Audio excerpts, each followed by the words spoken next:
Please sit down.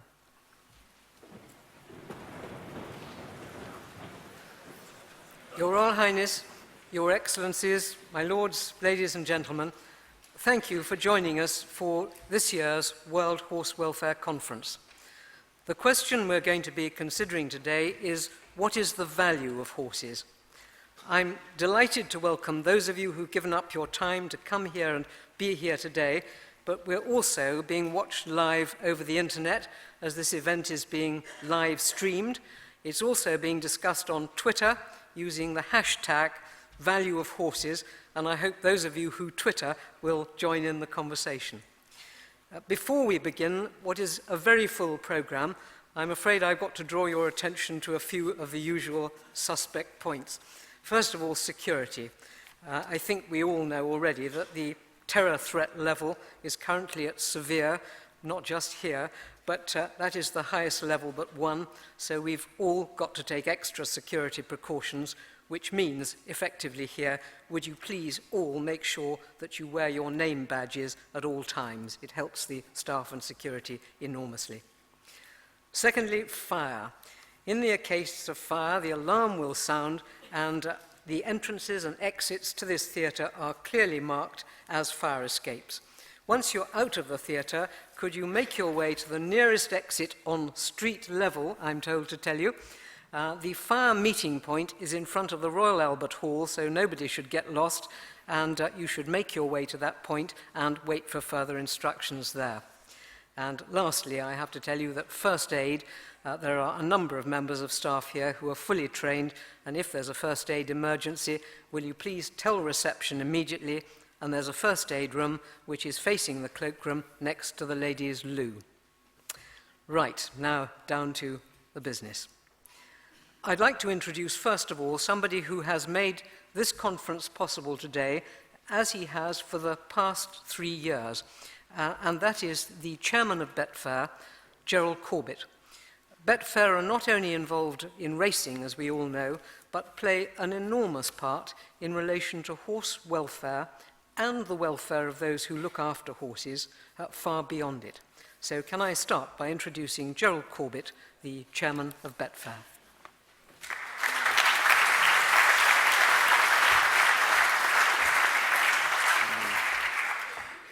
Good morning, ladies, gentlemen, Your Royal Highness, Excellencies, Lords, and so on. I'm chairman of Betfair.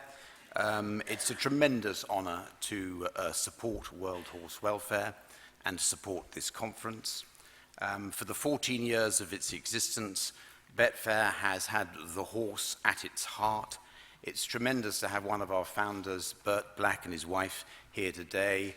He's a keen racing man. He's a big supporter of World Horse Welfare. It's a tremendous charity. One question for you all. How do you get onto Lady Oakes's Christmas card list? Now, the answer, as I've discovered, is to give £40 million over 5 years to British racing. In fact, not only does it get you onto Chickie's Christmas card list, it guarantees you a call every week. We believe at Betfair we are the biggest supporters from our industry of horse racing and of the horse, and it's an honour to be that and to support your conference here today. We're going to make up a bit of time. I'm glad to say that Barry Johnson, the chairman of World Horse Welfare, is rather cheaper than Chickie, and I'm now going to hand over to him.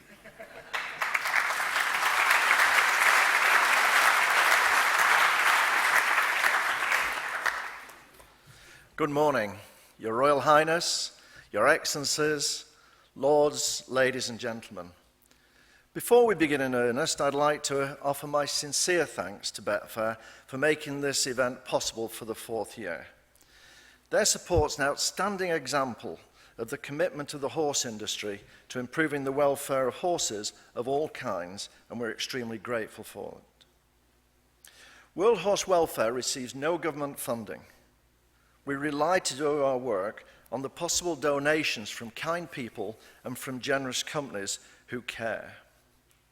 I'd also like to thank the Horse Race Betting Levy Board for their support this year, and we're pleased to showcase racing's new initiative, The Horse Comes First, whose stand I hope you'll visit later on today in the main hall. As chairman of World Horse Welfare, I'd like to welcome all of you to today's conference, where we're going to delve into the subject that is close to my heart and that of our charity.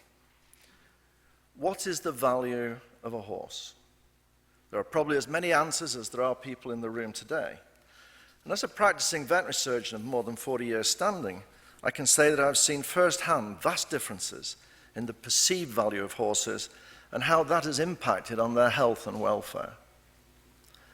I've seen racehorse owners who would spare no expense for the right treatment. But I also know of dealers and breeders who leave a horse to die in agony rather than seek veterinary help, as the horse was simply not worth the cost. I've seen families willing to take out loans to spend more money than they can afford to keep a cherished pony alive. I've also seen at first hand myself in Honduras and Guatemala this year the impoverished owners of working horses who spend a month's salary on their most important asset, only to see it die within a year, simply because they lack the resources or knowledge to care for it. And increasingly, and very sadly, I've seen the horses and ponies abandoned or neglected as if they had no value at all. So how do we reconcile these different notions of value? We hope that today, with your help, we'll be able to start to untangle this web.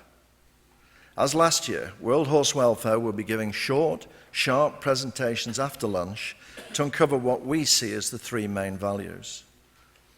First, the financial value, which is obviously the most obvious one.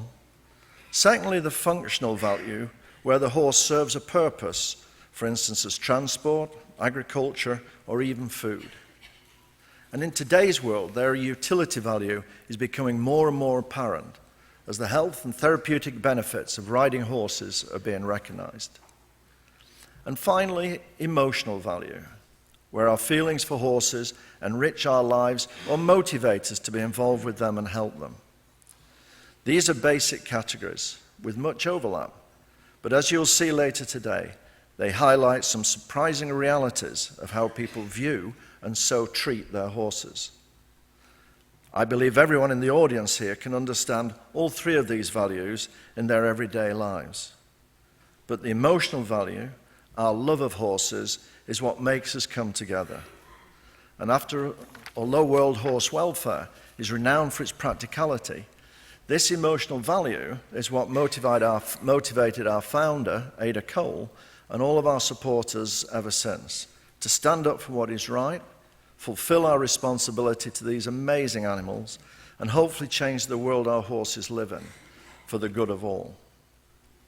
I'd now like to show you a short film that I think demonstrates the sort of impact these values have on the welfare of horses, especially when they are too low or too high.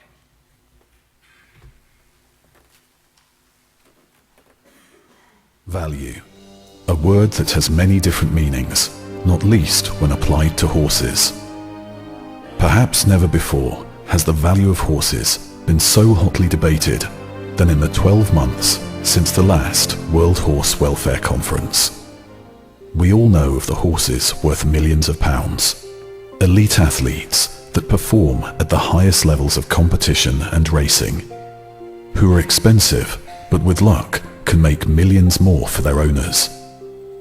Whilst one horse could be looked upon as having a high monetary worth, for another, being of lesser value could quite literally mean the difference between life and death. Millions of families in some of the world's poorest communities rely on their horses for their everyday existence.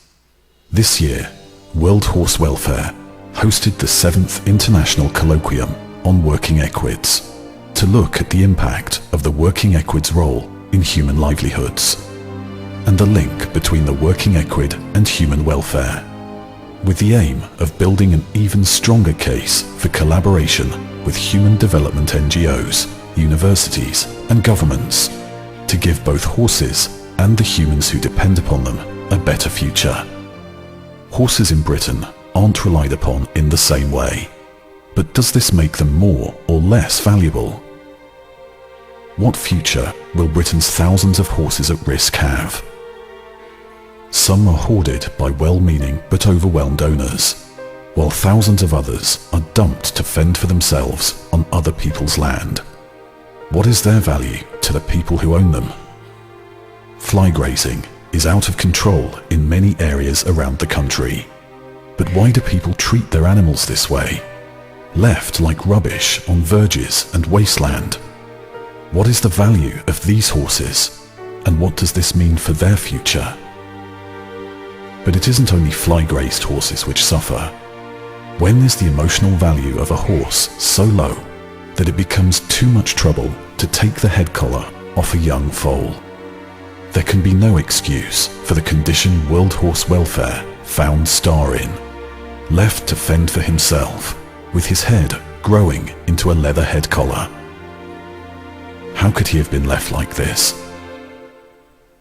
And when does the emotional value of horses become so high that the owner cannot begin to make the necessary decisions to safeguard their future welfare? During last year's conference, World Horse Welfare staff were hard at work bringing in one of the largest and most expensive cases ever to come in to one of our centres at one time. The owner could not bear to part with any of her animals, but could not cope with the physical and financial responsibility. Left to breed indiscriminately, the situation was spiraling out of control. World Horse Welfare took in 63 horses, looking after their immediate needs, assessing their health, and giving them a better future. Why does a different value for a horse in different parts of Europe lead to people breaking laws that were intended to protect the welfare of horses deemed to have a low financial value? And what is the value of a rehomed World Horse Welfare pony to a family that has seen it transform the life of their disabled child? Above all, how do we ensure that the functional, financial, and emotional values of horses in society today are held in the highest regard? Today we will explore the question, what is the value of horses? What does this mean to different people in different parts of the world? And what does this mean for the lives and the welfare of the horses themselves? Welcome to the World Horse Welfare Conference 2014.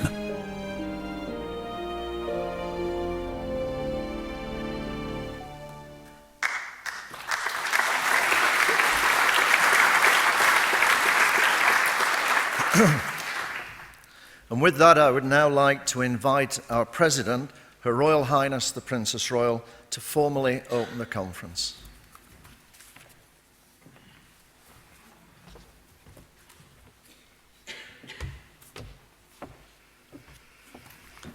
Well, good morning, ladies and gentlemen. Thank you very much for joining us. I thought that introductory film was probably all you needed, and you need very little from me, except for to underline the differences in how we define value. I know I did a bit of pot stirring last year, and I'm certainly not going to stir any deeper, apart from to point out, as usual, that the headlines have a happy knack of getting it wrong. As you may, those of you here remember, I didn't actually recommend you eat horses. I recommended there was a market and might make a difference. And of course, the dramas that we had last year was not about, frankly, whether we ate meat. It was the fact that it was wrongly labelled was the critical point. Whether you eat it or not is a completely different issue, but you do need to know whether it's there or not. That would make a useful addition. But that concept of value and that debate about the labelling came into value. It was how people were valuing the content of products. And that was in the food chain part of the argument. So this is a big discussion in terms of identifying the value of the horse and the value to which individual you're talking to at the time. And the reason we're doing it here is because I do believe that World Horse Welfare has a very good position in which to start that debate. Because of its background and because of its history, it is in a very good position to lead this debate. It has, after all, it's been the leading international charity in making lasting improvements to horses' lives for almost 90 years. And I think that gives us a degree of vision and experience to be able to talk from. So from rescuing and rehoming abused and neglected horses in the UK, which still continues, to running the influential campaigns for better welfare standards in the UK and in Europe, and to helping communities overseas care for their working horses better, to ensuring the highest welfare standards in international sport. It's quite a range. But World Horse Welfare believes that horses play a useful role in society, and people have a duty to provide for their welfare, irrespective of how they value those animals. It's a duty of care. Now, we have 130 staff, mostly based in the UK, and they run community-based horse care projects in 10 countries across 3 continents. In my travels, I tend to see some of the environments in which those horses work, and I've just been in Ethiopia about the 4th time since 1974. And you see a real change in Ethiopia. I was really struck by the change. And I drove down an extraordinarily good road that even had joins at both ends, which isn't always true. But alongside, on those modern, quite high-speed roads, there were a lot of single-horse vehicles still moving. And as you went off the main roads into the rural farming areas, there were even more of them. Still a very important part of their life support system. And I know we've had projects as RPH in the past, and I know our fellow organisations in Horse still have programmes in Ethiopia, but the scale of the numbers would be perhaps surprising to those who would normally expect horses to be marginal working animals in many countries now. It didn't appear to be true in Ethiopia. And even in Tanzania, you were seeing quite a lot of animals still being used, very much as the breadwinner for many farming populations. And within the city in Addis, they're still used as part of the taxis and the market machinery that makes the whole place tick. And considering how big Addis has grown, that's a huge issue. But across the board, we've seen a huge increase in work, and we've been able to focus on some of those areas. But they've all got something to do with value.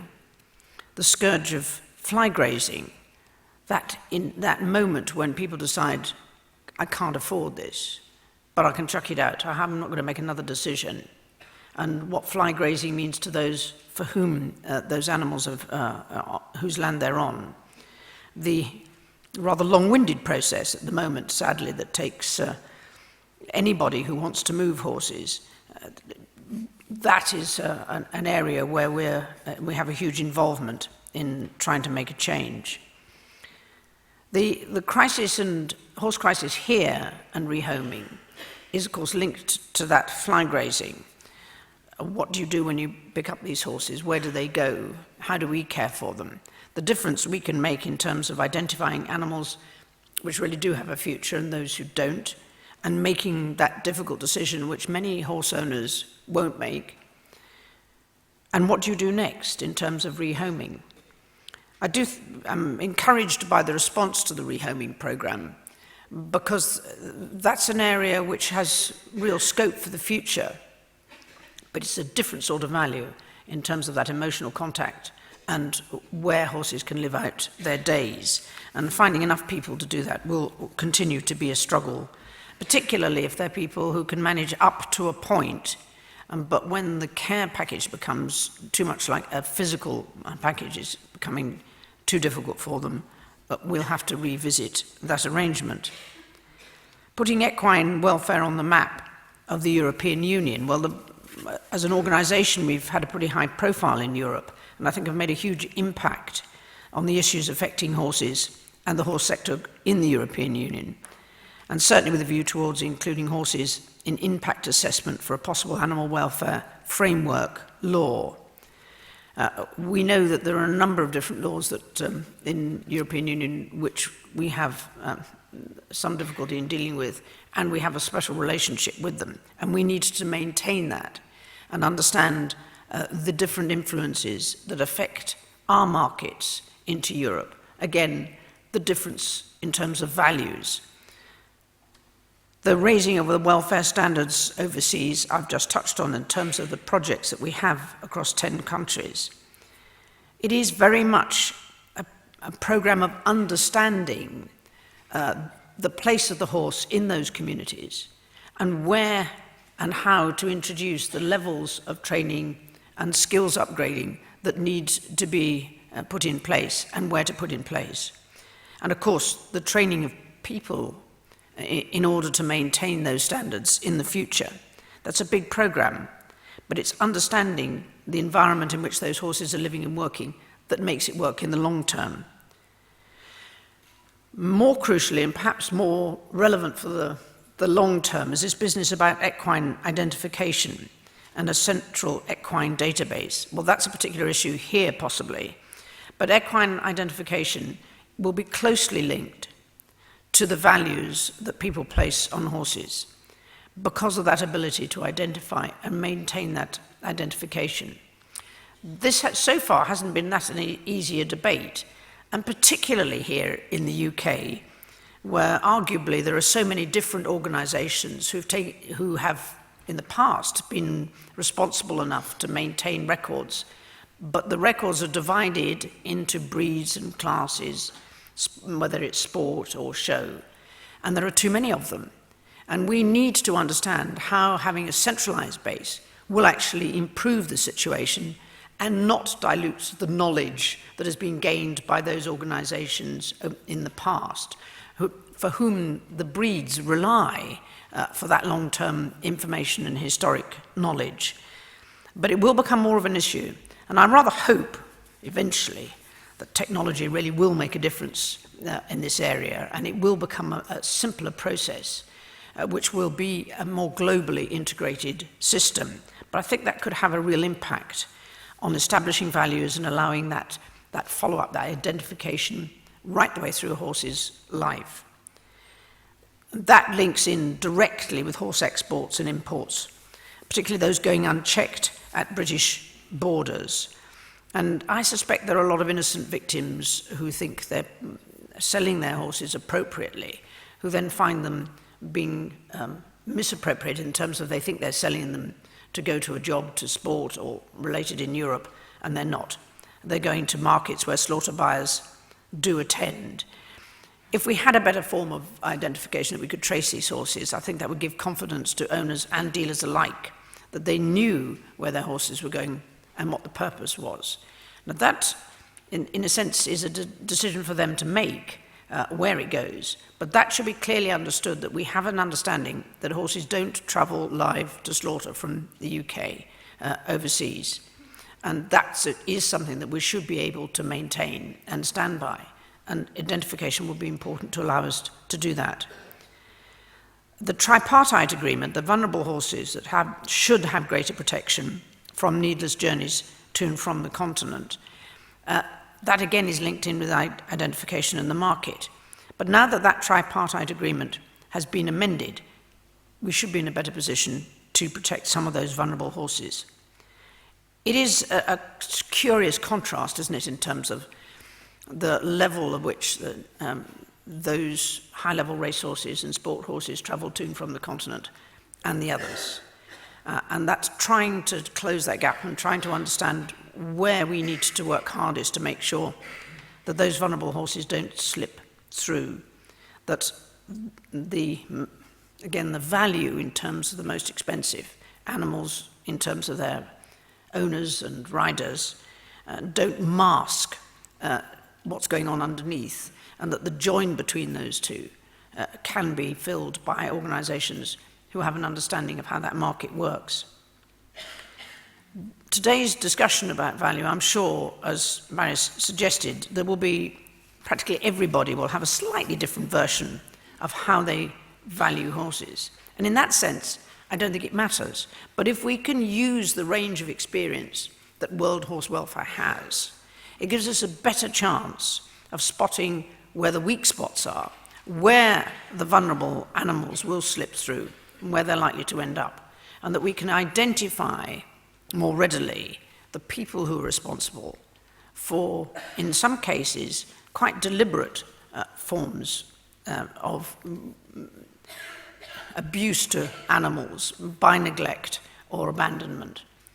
And that's something that I think we can work towards, using our background, using our experience, using technology, and understanding clearly what motivates, and as we understand it, through the value of the horse.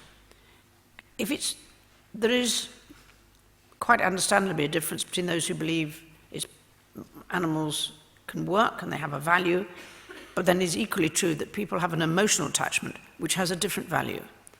They are not entirely apart. We can bring these two together, and we need to understand what they mean and motivate all those interested parties in understanding the value and how we use that to maintain the welfare of horses, of all ponies, donkeys, at all levels, wherever they are. We stand a reasonably good chance, I think, by doing that with your support and with the experience of those who've worked with horse welfare for many years and across the globe. But it is an encouragement to be able to have an event like today, where I do think we're going to add hugely to that debate and that understanding of how we value horses. So thank you for joining us today.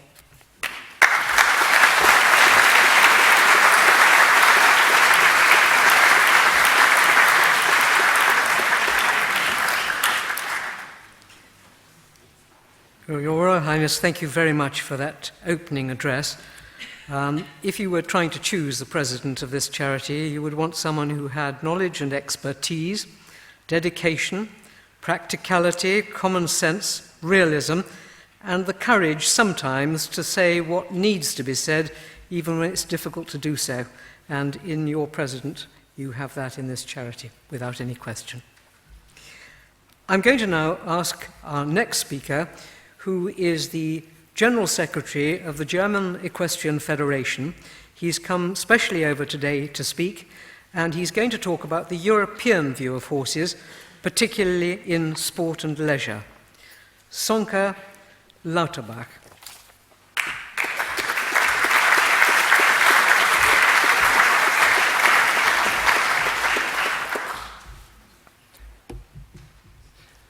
Your Royal Highness, Your Excellency, Lords, ladies and gentlemen, having been invited to this year's World Horse Welfare Annual Conference to speak on behalf of the horse sport sector, and it's the equestrian sector. I'm not a racing expert, I apologize already as a start, is really a privilege.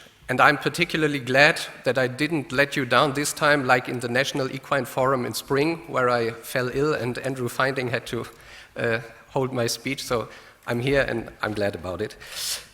That I'm here is also a clear indication that World Horse Welfare and the equestrian sport and its organizations are working closely together. And this is not self-evident, because we know too many examples of animal rights or welfare organizations that are not interested in cooperating or just communicating with the sports sector. And sometimes they even go that far by simply demonizing all activities of the organized sport. And the same applies the other way around. There are too many representatives of our sport who try to avoid the subject of welfare because they are scared that welfare aspects might obstruct the way they want to run the sport. The value of horses is closely related to that last aspect. Equestrian sport is a business for many people in Europe.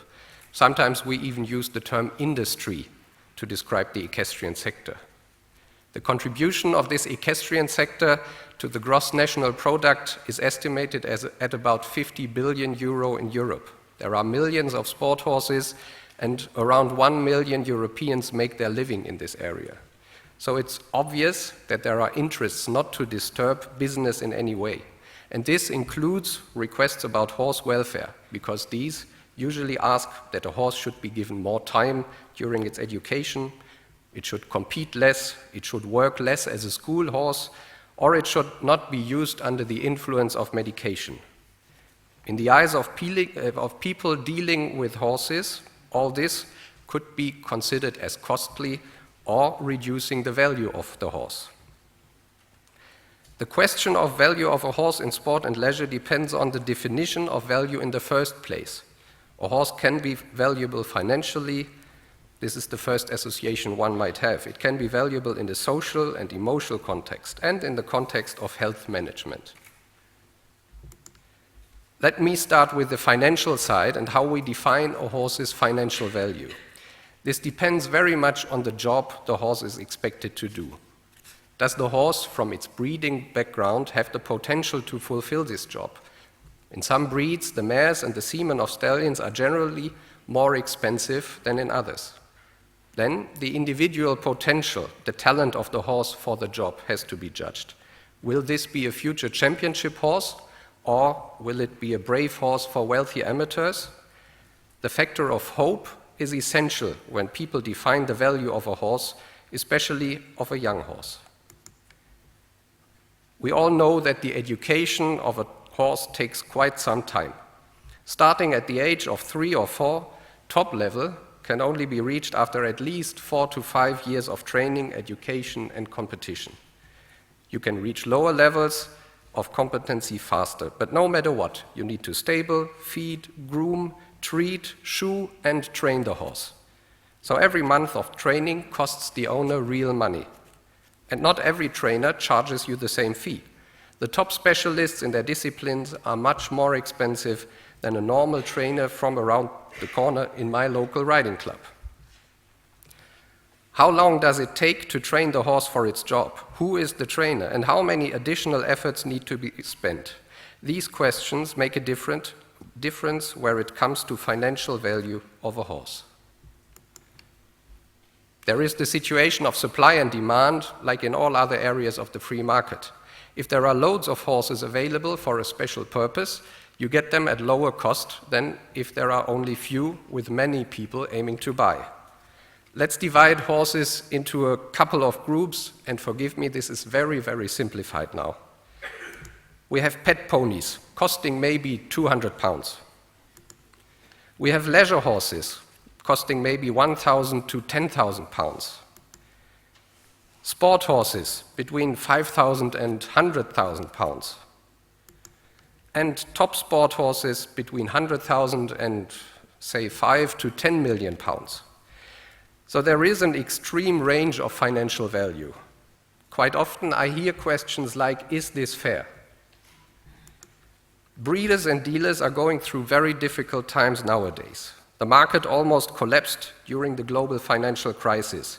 Horses could not be sold for prices they should be worth, according to the many resources that had been invested in them. Consequently, many breeders are questioning what they are doing. The rules of supply versus demand prevail. Breeders give up because they cannot earn enough. And luckily, I have to say, in Germany, we do not have the same situation as here in the UK, where horses are being abandoned somewhere. I was quite shocked hearing about this in the newspapers or today in your speech. We can be happy in our country, and I wish you good luck that this situation will change as soon as possible. But that they have to give up the breeders, is this fair? Maybe not, but we don't really have means to change this. However, I guess that in the near future we will end up with a shortage of certain sport horses and prices will rise again. The question, is this fair, is also asked in another context. Why is a horse that is capable to win an Olympic medal much more expensive than a horse with other qualities? Let me ask you, who of you is a rider or was a rider? Okay, that's a lot, I hope so. And who of you started to ride on a school horse or pony at the local riding club? That's still a lot. Not as many as in Germany, what I had hoped for, but what I want to express is that, at least in our country, a vast majority of the people start to ride on school horses. And without school horses and ponies, there is no future for our sport in the broader public. They are our first teachers. They need to be calm and friendly and easy to ride. Isn't this extremely important and valuable? The perfect school horse is traded maybe for a maximum of 5,000 or even 10,000 pounds, but it provides fun and wonderful memories to us who started on a school horse and our children who are starting on a school horse today. It has to guarantee safety as much as possible. Shouldn't this be more valuable? The perfect therapy horse is traded at a maximum of maybe 5,000 pounds. Again, this horse is responsible for the fate of a human patient. It is supposed to reduce suffering or make people healthy. It can provide happy moments to people who have to suffer a lot. Isn't this more valuable than 5,000 pounds? We're coming back to supply and demand. There are a lot of horses that do not have the potential to become a champion. These horses are offered on the market as school or therapy or leisure horses or normal sport horses. There is more supply than demand, so the market price is simply lower than that for a top sport horse. And wishful thinking will not change this situation. But let's put it this way. These small examples help us realize that there is more than the financial aspect when we consider the value of a horse.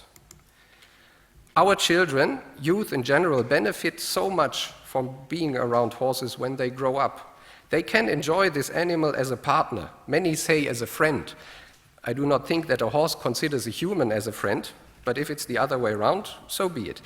We know from scientific research that children speak to their pony about their problems. They trust their pony and think of it as a social partner and a friend. Children learn for the rest of their lives when being with horses. They are taught respect, stamina, responsibility, discipline.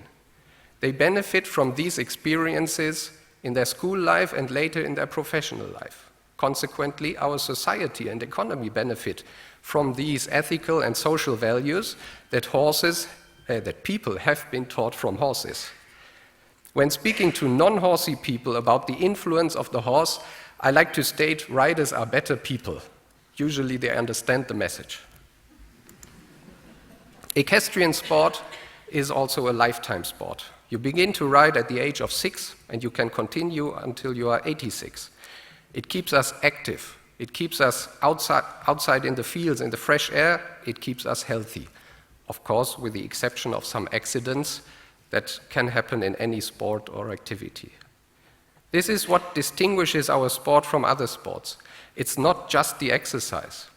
For example, for those who live in town, it is added by a whole new world opening up if being together with a responding big warm animal in a completely different environment. Equestrian sport perfectly combines the effects of exercise and integral medicine. The German Federation has realized how important prevention is for our health. We developed and implemented a health sport concept that is recognized as one of very few sports by our NOC and the national government and was awarded the quality seal Sport Pro Health. It's not learning the discipline of riding that prevails, but the movement on and with a horse and its positive effects on people. All these factors are financially valid as well. Healthy riders quite simply reduce the cost for the public health system.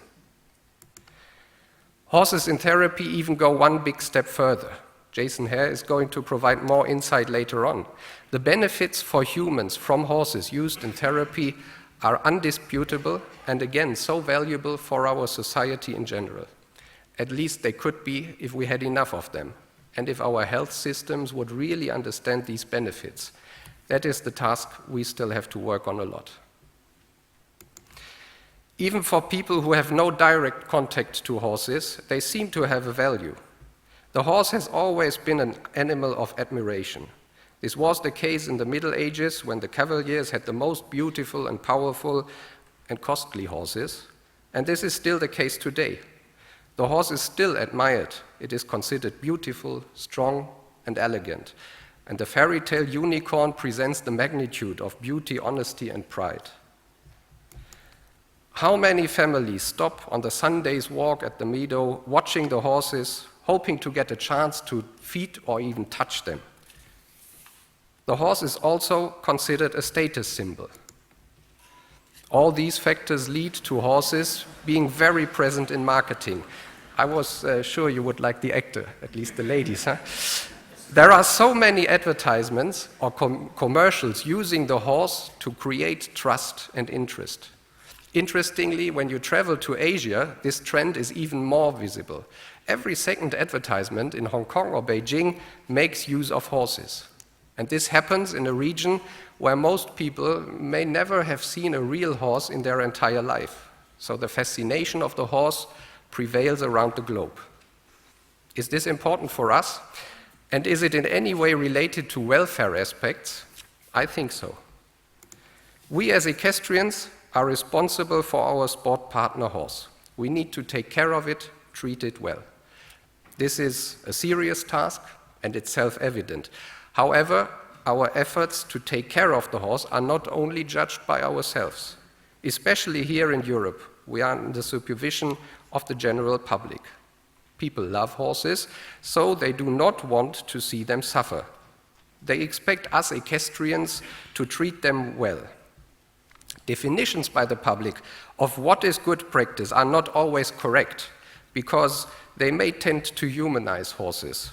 So there is room for discussion and increase of knowledge. For example, that a horse does not necessarily suffer without a rug in winter. But it is fact that expectations of what is acceptable practice are set on a high level by the public, at least here in Western Europe. Consequently, we have several reasons to treat our sport, leisure, and school horses well. It is essential to keep equestrianism a widely accepted sport in the general public, so we have to make them happy in a way. But also, our horses stay healthy for a longer time, stay with us longer, and we can make use of them for a longer time. So we do not only meet the expectations of the public, we also benefit personally from treating horses well.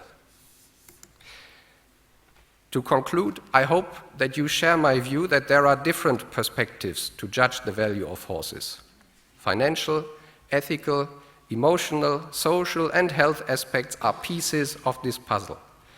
No matter what your individual standpoint is about which piece of the value puzzle counts most for us personally, we all must strive to learn and live horsemanship and give priority to the well-being of our horses. This is what our priceless sport partner deserves. Thank you.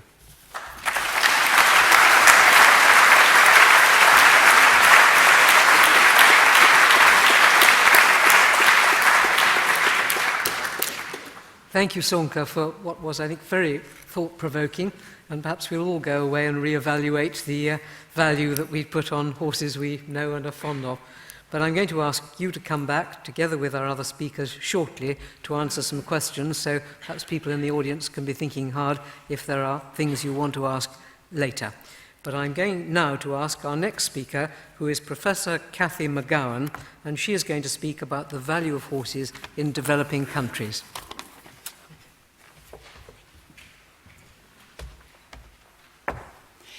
Thank you, Your Highness, Your Excellencies, my lords, ladies and gentlemen.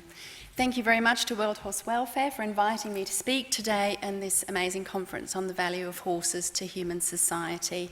The title of my talk is The Value of the Horse in Developing Countries, which I'll refer to as the working equid. And the material for my presentation comes from the 7th International Colloquium on Working Equids, which was held this summer at Royal Holloway and sponsored by World Horse Welfare. And it was my great privilege to be one of the 2 rapporteurs for that event, and that's where this material comes from. The overall theme of the colloquium at Royal Holloway was how do we demonstrate the importance of working equid welfare to human livelihoods? But in a way, we can't talk about the importance of working equid welfare without firstly drawing out the importance of the working equid to human livelihoods to start with. And another very important theme that came out of the colloquium was how well is this currently recognised? And I'll be focusing on that sub-theme of the colloquium, obviously, in my talk today. Also, the other 2 sub-themes were, does a holistic approach to achieving better welfare for working equids produce better outcomes? And I'll touch on that a little bit, and what is the role of veterinary science. So the first keynote speaker of the colloquium was Joy Pritchard, who was Senior Animal Welfare and Research Advisor at the Brook. And her remit was to discuss the role working equids play in human livelihoods. And it was established that working equids, of course, have a very important role in the livelihoods of people, as we've already heard this morning, especially, though, in poor rural areas. And that's what I'd like to emphasise again, as Princess has already mentioned. 50% of the world is in poverty. This was mentioned by Tom Morrison, who works for Development Aid. 75% of that poverty is in rural areas. And globally, these equids are going to be found as part of rural livelihoods. So the rural poor and the working equid are inextricably linked. So livelihoods can be defined, and this is the Department for International Development Sustainable Livelihoods Framework, and it defines livelihood as 5 major factors: the vulnerability context, which includes the ability of people to withstand changes, shocks, trends, things that change in their lives, the actual assets of their livelihoods, and these symbols here represent different aspects of capital assets: human capital, natural capital, financial capital, and social and physical capital. Then, of course, there's transforming structures, be they government or private sector structures, and processes that might affect the livelihoods of people. The strategies that they employ, so that's really the choices people make, and then of course, hopefully, sustainable livelihood outcomes, including increased income, reduced vulnerability, increased food security, more sustainable use of natural resources, and improved security and reduced vulnerability. But the important thing is that particularly in those assets of livelihood, the working equid plays a central role in these types of rural poor people. Not necessarily in human capital, although well-being and good health probably go hand in hand, but the working equid forms a part of the natural capital for these people. It's a green solution, a natural research, a natural resource. It provides manure and equine draft-powered tillage. Of course, the working equid is a very important part of the financial capital of these people, able to produce income directly and indirectly, a form of savings. The actual value of the animal is an asset to these people. And of course, the value of the animal was brought out in several of the abstracts in the colloquium, and the animal is worth as much as cattle in India and more so in other countries. What you may not realise is, of course, the working equid is also part of increasing productivity, physical capital. Equids are used enormously in transport, construction, road building. The equid is needed also to care for the other livestock, transporting fodder and water in particular. And this is an image, courtesy of Gina Pinchback, of transportation of fodder. But another area which was also touched on in our introductory talk today is the social asset that this working equid provides. And it's extremely important, even in these poor communities, how important the working equid is in improving social activities. The working equid allows time and resource for people to contribute to networks, to groups, to actually provide the finances to join them, to provide the fees to send their children to school, and to give their children the time away from doing household chores to actually go to school. The ability for them to transport sick people, women in labour. And also a status. It's not just the status of the fancy equestrian, it's the status of the working equid also confers a status on their owners, be that simply the ability to offer that equid to lend to their family or friends in times of need. So as well as enhancing capabilities, assets and activity, the working equids have played a crucial role in enabling families to recover from shock or stress. So in other words, to have a greater resistance or reduced vulnerability. And that can be either the sale of an equid in times of crisis, or again, the working equid helping in delivery of aid. And one of the talks that really struck me about the working equid was this Voices from Women and the value of the working equid that was produced by Valette and colleagues from the Brook. And they looked at the value of the working equid across 4 different countries: Ethiopia, Kenya, India and Pakistan. And they found the working equid formed 3 pillars of support, predominantly for women. They were looking at the women, obviously. Household help, income generation and social support. Again, moving back to that. The importance was recognised by these women, and it was recognised as important over and above other livestock, this important and unique role. But the problem is that while these working equids are recognised by their owners as very important and providing a huge pillar of support in their livelihoods, there's near invisibility of these equids at higher levels of policy, research funding and programmatic decision making. And that's the challenge that was brought up at the colloquium for equid charities and NGOs to change this. How can we increase the visibility of these amazing helpers? And that was certainly one of the topics of the small group breakout sessions. So we know that there is an importance of the working equid to the livelihood, but in order to make that visible, in order to make that recognised, it was decided that this importance must be framed in ways that's understood by the people who can really make the big impact. It must be framed in ways that are useful to talking to governments, policymakers and humanitarian and aid groups. One such example was, again going back to this talk of the invisible helpers for women, was how these can fit into the UN Millennium Development Goals. If we talk about the women, one of the abstracts that was presented is what happened when the working equid was lost. And we all know that diseases and injuries can result in the loss of a working equid. This resulted in women removing themselves from social groups, the inability of them to afford nutritious foods for their family, and having to remove their children from school in order to do the transportation that the working equid would have done. And the Millennium Goals include ensuring all children have access to at least primary school education and empowering women and ensuring gender equality, and the working equid is certainly central as part of that role. Other areas in talking about humanitarian aid to increase the visibility is, I've already mentioned with respect to the vulnerability context, that the working equids are often involved in disaster relief, and this may present an opportunity for collaborations with some of the bigger humanitarian groups during that time. But another area that was brought up by Tom Morrison, who's worked extensively in development aid, is the parallel between human development aid and equine welfare groups. Development aid targets include general poverty, food and nutrition insecurity, and marginal groups such as women, children, the poorly educated, and the politically disenfranchised. And of course, the focus of development aid is on agricultural and rural development, as farming areas are where there's most poverty, and as I've already mentioned, these are also the areas where we have the most reliance on the working equid. But development aid is not just a form of philanthropy, it's not just a charity, it's a form of investment leading to long-term solutions for both the recipient and the donor.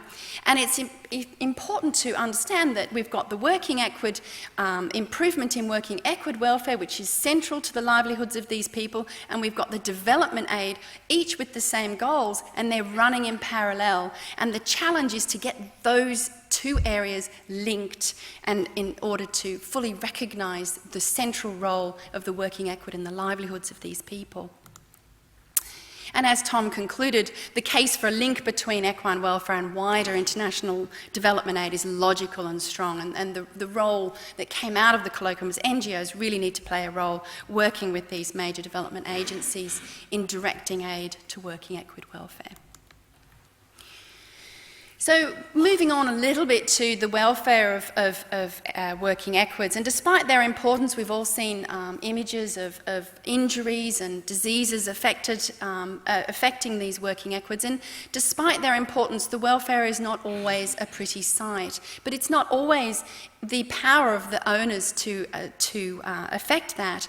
They may have a lack of resources, a lack of education, and it's very important in order to increase the visibility and increase our knowledge and recognition of the value of these equids, not to put this welfare aspect into a negative context, and to promote instead the health and welfare of these equids. And with that, Tom Morrison mentioned this holistic approach to development aid, and that fits in very well with the holistic approach to equid welfare. And these factors can be really used for both development aid and the welfare improvement of the working equid. And the four main tools are education of the beneficiary, capacity building, local capacity building and training of service providers. Financial services and microcredit, these people aren't able to afford loans or investments or anything like that. We need to have credit on the ground, and of course ultimately influencing government policy, which of course may take some time.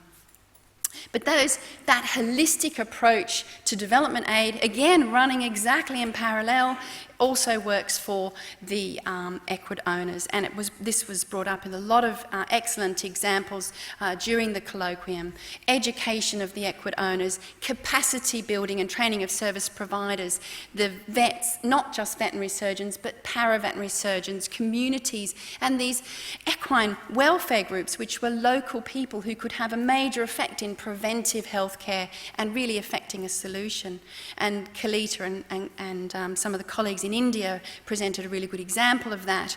And they also presented a good example of local communities able to provide insurance for working equids. Again, a form of microcredit, something that you might not think of. Where can they get the money from?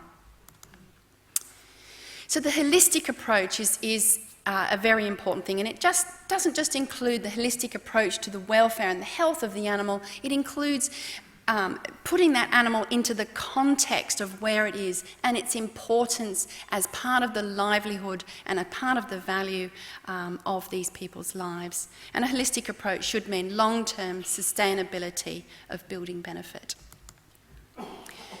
So in conclusion, working equids are a crucial part of the livelihoods of millions of people and are supporting those most in need, our rural poor. But improved visibility of these amazing creatures at higher levels where real impact can occur is essential. And it's up to the equine charities and NGOs who are already doing an amazing job to really get collaboration with these higher levels.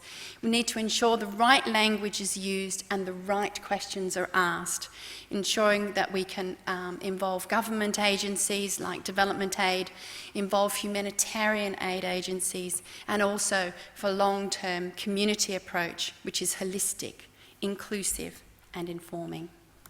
Thank you for your attention.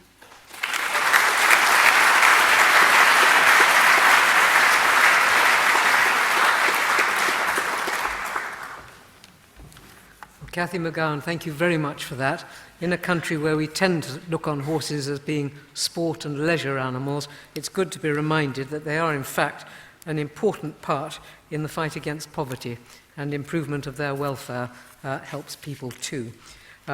What you've just been talking about is going to be taken further this afternoon in one of the many presentations which you'll see in your programme, and indeed there is one at 2:05 in the map room, about the valuable work done by working equids, and I would encourage all of you to attend some, if not all, of those many presentations later on after the formal business in this hall is completed at lunchtime. I'm now going to turn to a well-known writer, broadcaster, but above all philosopher, Roger Scruton, also a rider, for his view on the value of horses. Roger Scruton.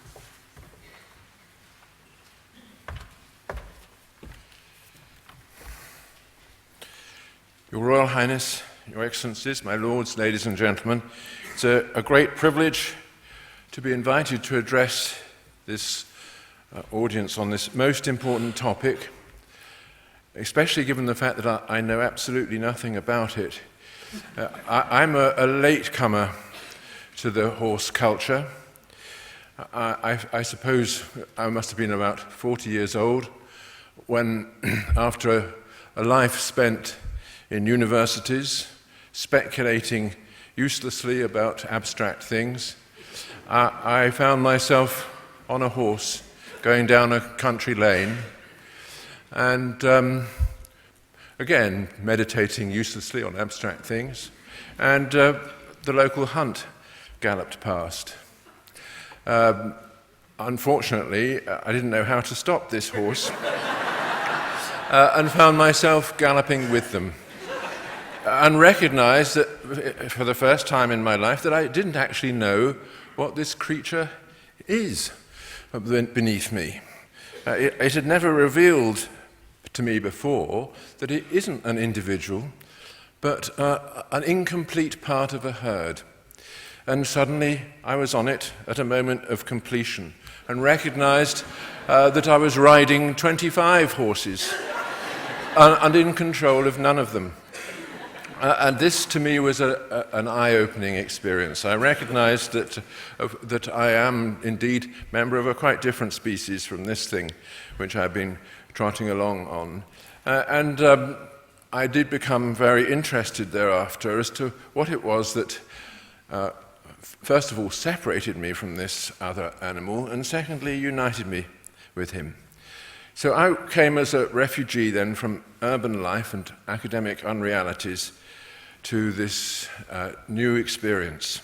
And it was for me a poetic experience. It wasn't a practical experience. I've learned an enormous amount from the first 3 speeches today, which I didn't know before. For me, the horse represented a kind of union between the earth and the sky. I had lived with my feet off the ground, so to speak, and my head in the air, speculating about things the use of which is very hard to explain to anybody, let alone to oneself. And I recognize that our feet, the feet of we humans, don't really touch the ground in the way that theirs do, that horses' feet touch the ground. It's not just their feet that are on the ground. As you know, their head is on the ground too, naturally. It drops down to kiss the earth and to receive from the earth the nutrition that it needs. They are grounded, whereas we look up into the sky and are constantly aspiring to ascend and to leave the ground. This is a great defect in us because it detaches us from the earth to which we belong. And by being in contact with a horse, I recognized that I was actually returned to this connection with the earth. But likewise, I think we benefit horses by relating them to the sky. Because we can look up and think and project our ambitions and our intentions beyond the present moment, we give to the horse another life from the one that is naturally his. Our life, which is founded on speculation, on the love of beauty, the love of each other, and the sense of the long-term destiny of ourselves and the earth, that is something that we can provide to the horse. We are reasoning beings and see the world differently. And so when we unite with them, we form a new kind of complex object. And there's a unique division of labor between us. It's as though you're one thing with 2 indistinguishable parts that interpenetrate each other. You are the mind, the horse is the body. And because we have bred the horse over many thousands of years in order to fit to our uses for it and to take advantage of our long-term view, it's as though we have wired their instincts into our brains and produced this strange amalgam. And with this amalgam, there is a new kind of joy, a shared joy, which is a comfort to us, as we know, because why else are we in this room? We have all taken enormous joy from horses, but we like to believe, and I think it is also true, that they can take joy from us. Because after all, their instincts we have implanted to a great extent in them and adapted to our uses, and we have to respect those adaptations and conform to them and help them through our long-term and speculative vision to be the thing that they fully are. So we have to respect the instincts that we've implanted in them and use them not only for our good but for their good. And I think one of the most important features of this is that the horse is one of the few animals to which we entrust ourselves completely, perhaps the only animal to whom we do this. When we're riding a horse, our safety depends entirely on him, and his safety likewise entirely on us, because for the very reason that its instincts have been adapted to our minds, if we use those minds wrongly, we confuse those instincts and set the horse against itself. We all know this that this can happen. This is the main cause of accidents, especially in cross-country riding and show jumping and so on. So this relation of trust that we build up with the horse is a mutual one. We entrust our life to the horse by compelling him to entrust his life to us. And there's no closer bond with an animal than this. It's a life and death bond on which both of us depend, and from which both of us can benefit by the sheer excitement that it brings. We acquire this extraordinary contact with the earth again, and the speed and power of the horse that comes with it. It acquires some little fragment of our long-term vision and our sense of the sky above. And so our mutual excitement is amplified by this and made real. So, and through this experience, I think this has been my experience, I think it's been the experience of many other people, especially of people who are disabled and who found the horse as the relief at last to their incapacity. There's this experience of renewal, a revitalization of one's being that comes through this close contact with an animal which is in turn in close contact with the earth. And this was my experience those 30 years ago when I was jolted out of my intellectual emptiness by this extraordinary experience, a sense of a community to which I was being invited to belong. But it's not only the experience of alienated intellectuals that matters in this matter. There is also the experience of my neighbours. I moved to the country as a result of this experience, actually. I left the university. What point was it in hanging around that place? I found myself a little old farm in the countryside among similar little old farms, most of them run down, not as run down as the one that I got, but fairly decrepit. And I was surrounded by curmudgeonly farmers trying to survive on their 40 or 50 acres, on milking or sheep and so on, wrestling with the earth, angry with it, assaulting it with machinery for the small rewards which are available at that level of the rural community. And we all know that those rewards are small and the anger is great. My immediate neighbour was in this condition. Talking to him was extremely difficult. After all, I had made fundamental errors. When moving into the countryside, I didn't conceal that I had 2 pianos and 4,000 books.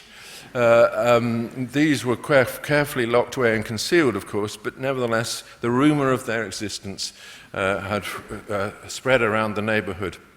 I was regarded as an intruding alien who was probably who was going to report on them anyway to the authorities.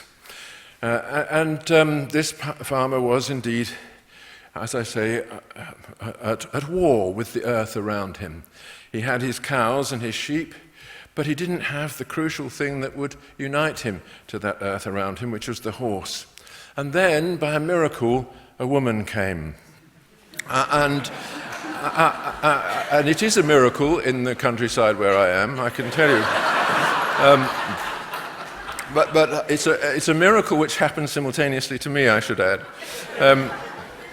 A woman on a farm knows that she is incomplete until the horse comes with her. And sure enough, one of the little barns was converted into a stable, and within a couple of months, there was the horse peering out. And it was extraordinary, the result. Within a year, there was a child, and another year, there was a pony with the child, and the farm was smiling. And not only this farm, but the farmer was smiling too. This piece of earth had ceased to be his enemy to be assaulted. It had become a companion to be embraced as a friend, because he had found among the animals the one animal that unites us with the earth and takes our side as well, and not just the side of this awful clay which we're constantly wrestling with. So he too, like me, had acquired 4 legs instead of 2, and was touching the ground at last and not just wrestling with it. So a new attitude emerged, not only to his farming, but to all the life of the farm and the life and his relations with neighbours and so on. He'd begun to care for all this and started tidying the place up, making it look nice too. This caring attitude, I will just conclude with 1 or 2 little philosophical remarks. Caring is a very, it's a slogan word which people abuse, but we know that it is something that is distinctive of the human condition. We are the species that cares, and we can abuse that caring, or we can use it to our advantage and to our mutual advantage, and use it to the advantage of the earth and other species.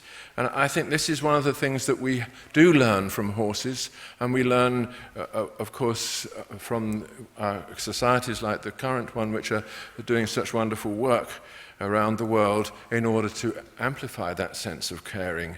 It is something that we, all of us, need to work on, and also to understand just how it comes into being. And I think this is one of the things that is of greatest importance to people in this room, that there are people who claim to be caring about animals in particular, but whose principal obsession is anger with the human species.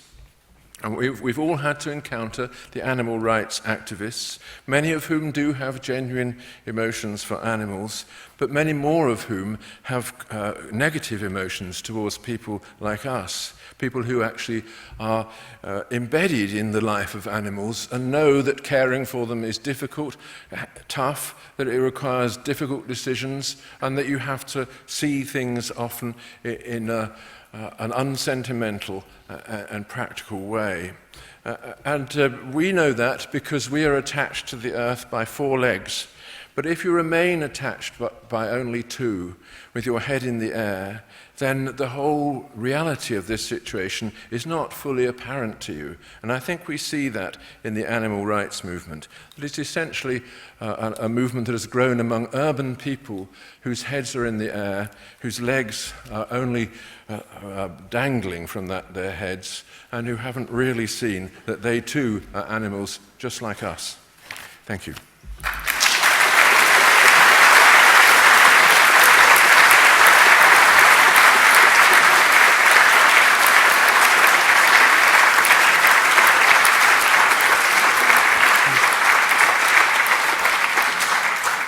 Well, thank you, Roger. That was provocative, and I hope will provoke some equally provocative questions.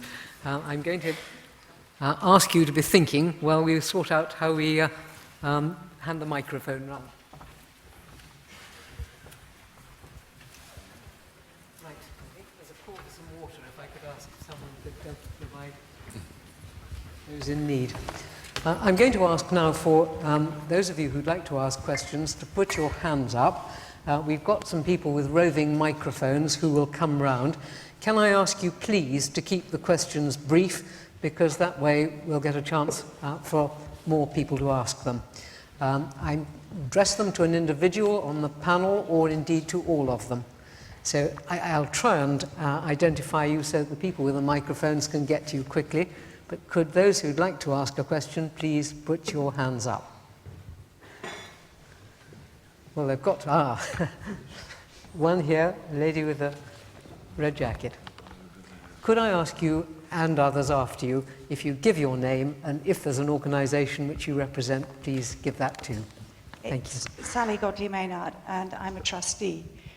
One of the sort of difficulties about the horse world in the UK and Europe in particular is the amount that people who look after the horses are paid. And I think it leads to dishonesty in that sort of the £5,000 horse it really costs almost that per year to look after it. And that is a dilemma for the horse industry. And I don't know if we can do anything about it by increasing pay or insisting that they're paid the minimum wage or what. I think the question is, what do we feel about the rate at which people who work looking after the horses are paid, and is there anything that we can do about it? Shall we have the international perspective first from Soenke? I fear that I don't really have an answer with regards to this is the solution, because I fully agree with you that this is a challenge, that this is a problem, not only with regards to horses that are being taken care of by World Horse Welfare or other organizations, also in the very normal sports sector, where it comes to grooms, where it comes to trainers who have to train horses.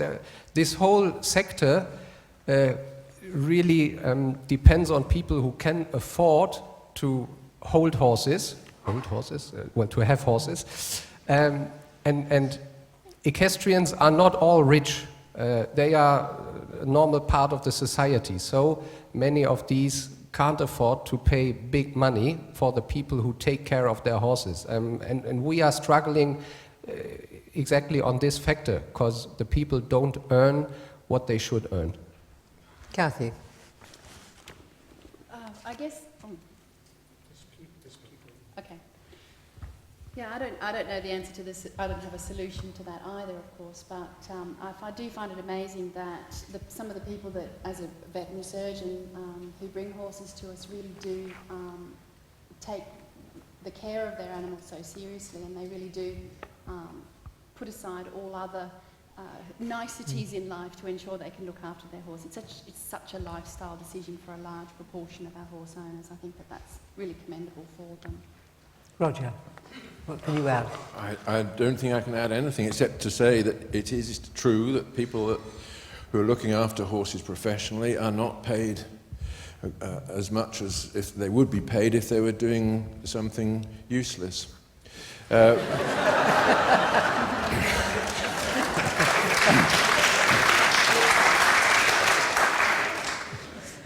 Right, next question, please. Gentleman sitting there, and then after him, gentleman sitting at the back. Miles Williamson Noble. The group I'm representing with my question today is as a taxpayer. 0.7%, I think it is, of GDP goes on international aid. Have the welfare organisations been trying to tap into that with the points that were very well made about the importance of equids in poverty, and has there been any success in getting any of that money from the government to go down through to equine welfare as opposed to purely human? Well, the question I think probably everybody heard, but I'm told I must repeat them, so I'll do it as quickly as I can. The question is, are we tapping into aid using equines and improving horse welfare? Cathy? Well, thank you for taking up on that point that I made, because I think that is a huge aim for the equine charities, but I don't know if I could pass over to Roly to answer that question.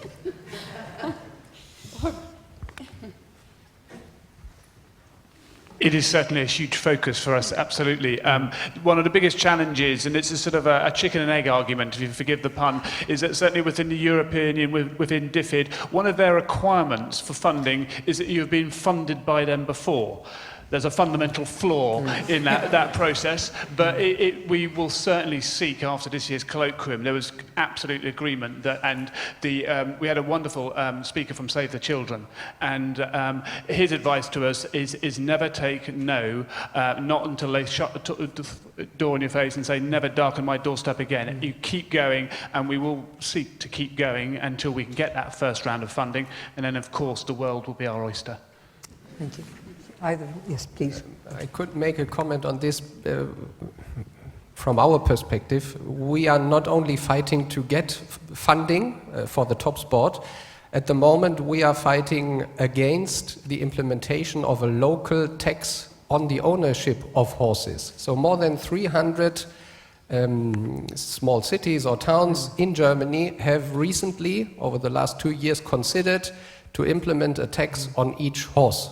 between 100 and 700 euro per year, whatever, because they are in desperate need of money, we know, the state is poor, and because they think riders are all rich, so they can afford it. And there is this debate about sorry, I'm missing the English term, this debate in the society.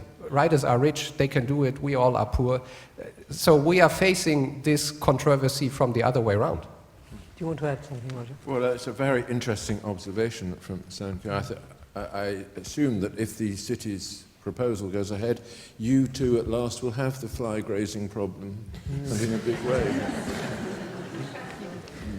Next question, gentleman at the back first, and then the lady sitting on the fourth row back. Hang on a sec, we need a microphone. Martin Jones, farmer's boy.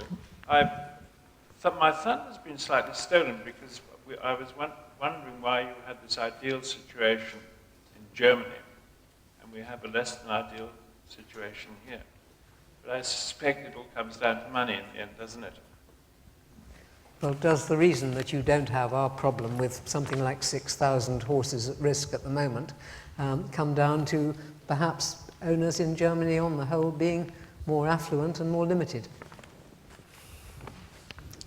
Actually, I'm not sure what the reason is. I'm, in the first place, very happy that we don't have the problem. Maybe we will get it if this tax is implemented one day, and that's one of the main arguments we are bringing up. Maybe we don't have as many people in our country who have too many horses as you may have here. But I don't know statistics, so everything I'd say now is really speculation. Do either of you want to add to that? Lady in the red jacket, I think, in the third row. Whilst watching the news, it's a question I'm always thinking about when we've seen the war-torn countries and the disaster-affected countries and what's happening to the horses. Is there any connection with World Horse Welfare, practical connection, and the humanitarian agencies such as the Red Cross? Is World Horse Welfare connected with the humanitarian agencies when disasters occur, I think is the question. Yes, and war-torn countries, and what is happening to the equines. Yes, what is happening in the war zones, which we see all the time on our news screens. I think, can you help us at all? Otherwise we'll ask Roly, who I suspect does know. Yes, I'll pass on to Roly, but that certainly came up at the colloquium as an ideal opportunity to increase the profile of the working equid during those periods of time, but I'll pass on to you. Might as well leave a microphone with Roly. The straight answer, again, is there's so much more work to be done. It was interesting when we were out in Haiti in September, we tried to get in contact with a humanitarian agency when we were there, a very major humanitarian agency. They wouldn't meet us because they didn't know who we were.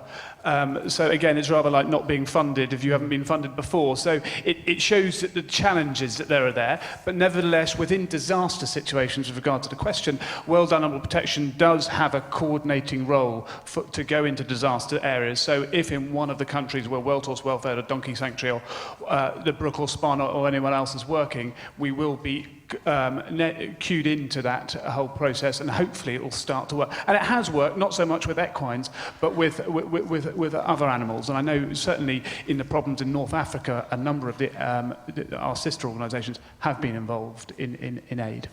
Thank you, Roly. I think gentleman with the yellow shirt would like a microphone, please. Thank you. I'm Chris Willett. I've been in horses professionally all my life. My grandfather was a horse dealer, my father was, and I've come from a professional side rather than an amateur or a pet owner. Through the years, and I'm going to touch on the subject now, which Her Royal Highness got in hot water last year.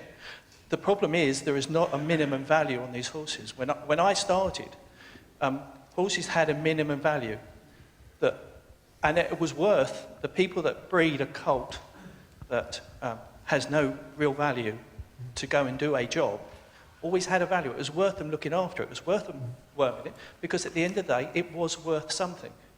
And now they've become no more than a Jersey bull calf, which is put down the next day because it's not worth them taking it on. And that's why we're getting so many dumped and so many in crisis, because these people have got the bred. You see the colour ponies everywhere, fields of them. If they breed a filly, that'll get looked after. That won't end up. If they breed a colt that is really nice, it'll look after. The others, by the time you geld it, by the time you worm it and do it and get it to 3, it's got no value.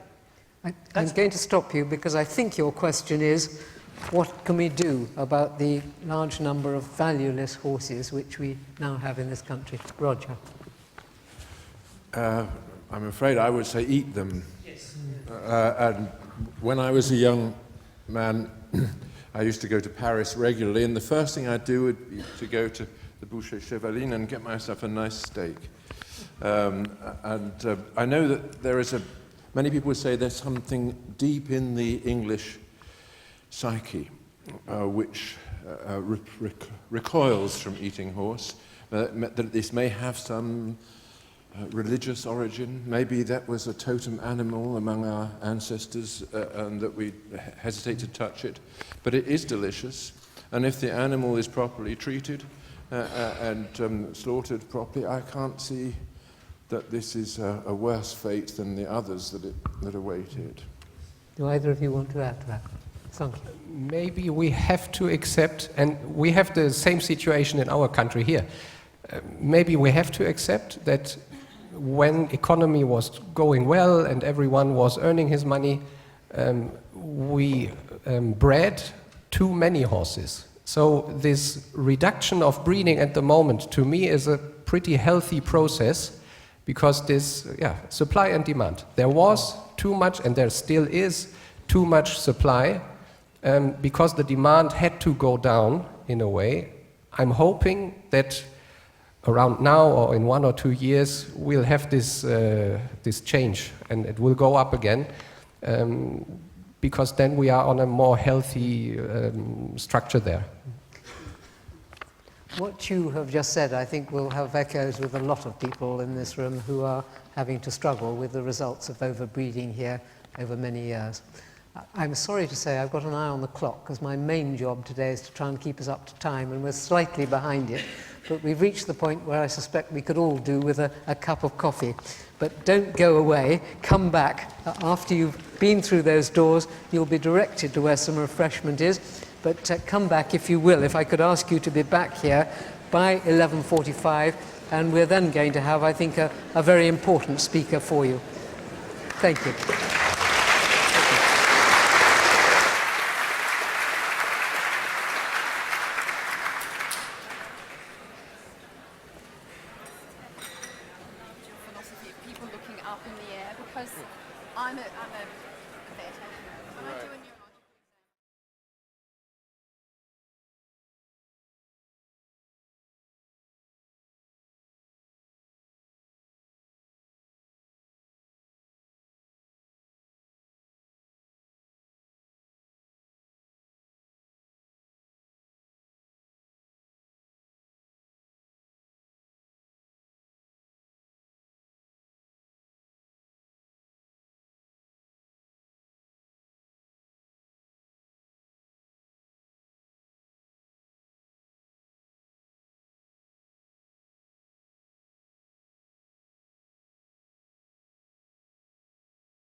someone who can give...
There is a...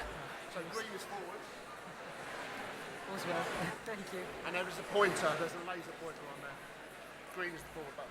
It's so high-tech, I had no idea what it was.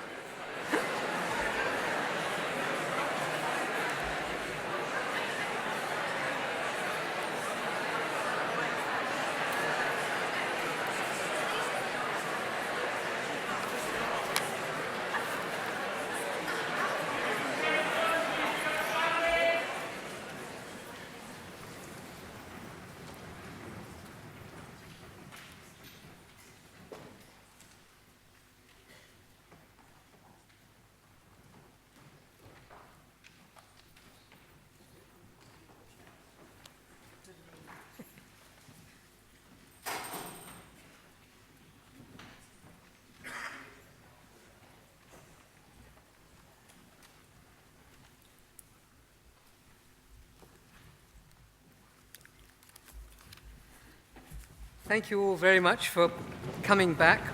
Indeed, you would have been very upset if you had not come back, because we're about to have, I think, a very important speaker.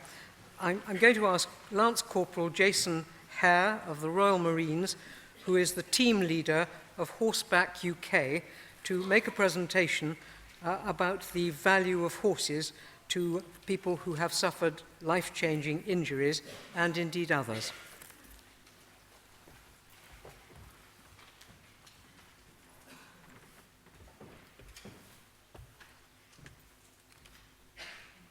Your Royal Highness, Excellencies, my lords, ladies and gentlemen, good afternoon. My name is Jason Hare. I am still a serving Lance Corporal in Her Majesty's Royal Marines, and I'm also a team leader for HorseBack UK, a young service charity that was started some 6 years ago.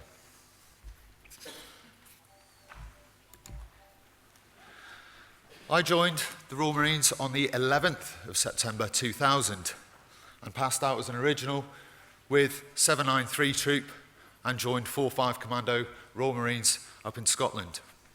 1 year later, from passing out of training as an all-singing, all-dancing, stealer-eyed dealer of death, as I thought I was at 19, it was the 9/11 attacks. Soon after that, we rolled on Operation Jokana in 2002, where we were the first conventional ground troops to enter Afghanistan. I was one of those Marines. From there, I conducted an operational tour of Northern Ireland in 2004, and then from there, I went on to Afghanistan again for my second tour, which was Operation Hare 5. Unfortunately, myself and 2 colleagues were contacted, as we call it, by a suicide bomber. We were Kazivac back through the Kazivac plan, back to the UK. I got myself fit, I got myself ready, and I went out again 18 months later. Unfortunately, again, whilst in the Sangam Valley and working outside of Forward Operating Base Robinson, I stepped on an improvised explosive device on the 5th of November 2008. You can't write this really, can you? The 5th of November.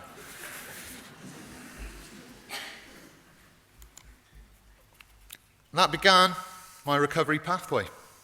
In that blast, I lost my left leg below knee, digits to my right hand, various shrapnel injuries, my left eye, and also had my face degloved and my nose amputated. I lost my facial identity as I saw it. I had, however, the support of the Royal Navy, the Royal Marines, and especially Hasler Company, Headley Court, of course, my family and my friends. But I needed something. 27-year-old guy, then became 28, as you can see in that picture on the right-hand side there in the wheelchair. I needed something. I needed something to get my teeth into. Excuse the pun. I found a charity, whether I found the charity or the charity found me, I headed up to a place called HorseBack UK, which was set up by a former Royal Marines officer, Jock Hutchinson, and his wife Emma Hutchinson, who invited the injured from 4-5 Commando, of which we'd lost 9 on that particular tour, and had 16 with life-changing injuries. He invited those guys to come up and see what we thought about horses and Western riding, because Western riding's cool, yeah? Okay. Cowboys are cool. So, I headed up to HorseBack. I listened to Jock. Being around horses for the first time, I had ridden a little bit when I was younger, plunked on a horse down at the beach in North Wales, where I'm from, been around a paddock, etc. But still, as I say, as a Royal Marine, I still found them to be a little bit daunting. I was a little bit apprehensive to be up against something that is supposedly 40 times stronger than me. I'd probably say 20. But in true Royal Marines fashion, I'm willing to try anything. And actually, this picture is me just picking up my saddle, putting on a brave face, because I'm just about to go on one of my first hacks up at HorseBack UK. The point being is, I've got 1 leg, and those horses, I've got 4. I still wanted to get out into the hills. I love the hills. I love being out in the field. I love being out in the country. I didn't join to be in an office job. I want to be out and about in the fresh air. I found working with the horses extremely beneficial for someone who'd come back with physical injury, but also some of the scars of war that can happen internally. I'm talking about kind of combat stress-related issues. It is very hard to be patient when you're a patient, to find that patient when you're a patient. You can be an angry little man at times. You can be angry at the world. You can be angry at yourself for the things that have happened in your life. By using the principles of pressure, release, reward to train our horses, trying to communicate using your mannerisms, your vocal pitch, tone, and the frequency of that, and working with a horse to see the sort of training we could do initially in the round pen was a relaxing experience, but it also taught me what I was already going through, I suppose, was perseverance to work with a horse. Keep trying. Try and understand. You can't try the bully boy tactics with a horse in the round pen because it'll either run away, turn around and kick you, or just not play. You can't be too passive with a horse either, because otherwise it won't listen to you. You have to find that balance. Like everything in life, you have to find a balance. Understanding a horse and working with the horses calmed my emotions, and it was my time. That was the thing that I found for myself. Adapting. Classic quote when you're in training in the Royal Marines: improvise, adapt, overcome, and that stays with you forever. That stays with you forever. What I like to call is how you tap in, how you get into things. The tap, the time it takes. It's going to take time. It might not happen tomorrow. It might take a week. It might take a month. It might take a year. Appreciate the time it's going to take. Adapt, because everybody in some way has to adapt. As you can see a friend of mine there, we've adapted. He's thought about how he's going to be riding. Okay, everything has to be tweaked. We do Western riding because it's not a postage stamp you're sitting on the back of the horse like some jockeys use. It's a nice reclined, it's almost like a recliner. It's a nice comfy chair. There's a horn there for stability, and the stirrups are big. And you ride long in the saddle. It's ideal for an amputee. So adapting. And then practice. Practice as you're going along. And if you do that, that's how you can tap into things. So we use the Western style of riding because it's easier, because we can neck crane. And also it's easier for amputees. And also you have a nice saddle, and you have the horn there for a bit of stability. And as I say, they rein. And also, cowboys are cool.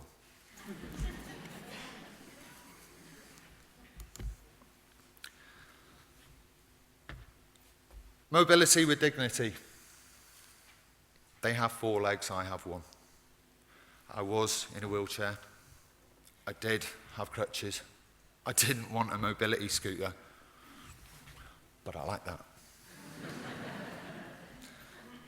A young guy, I wanted adventure. I wanted to explore. I like speed, I like fast cars, I like motorbikes, but I think I like these better now. And there's a bond that's created, like no other. And in that time that I was exploring, gave me time to think about what I'd been through, my time in service, and more importantly, what I was going to do after. Because for all the pills that I had to take whilst I was in hospital, I think being told that I had to leave the Royal Marines is probably the hardest pill I've ever had to swallow.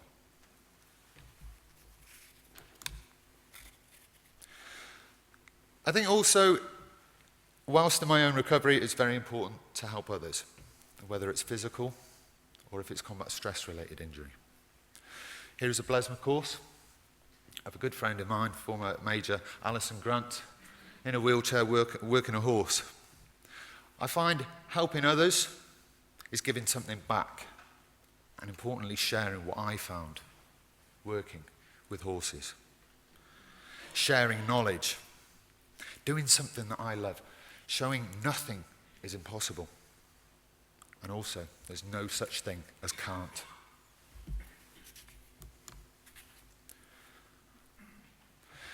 When I was told that I would leave the Royal Marines, I thought, well, that's my operational days gone. I used to like going operational. I was very, very proud to be a Royal Marines commando. After my injuries, I would never go operational again. Understandably, I've been blown up twice and no one would probably go with me. You just go 200 metres in front of us, Jay. It's fine.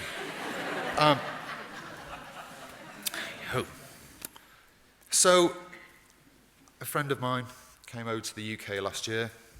She's a US Forestry Ranger. Said, Jay, you want to learn to ride? You better come out and ride properly with us if you want to ride Western. I couldn't at the time last year because I was going through 11 operations. Those 11 operations were from 4.5 hours being the shortest and 10.5 hours being the longest to rebuild my face, to put my face back together.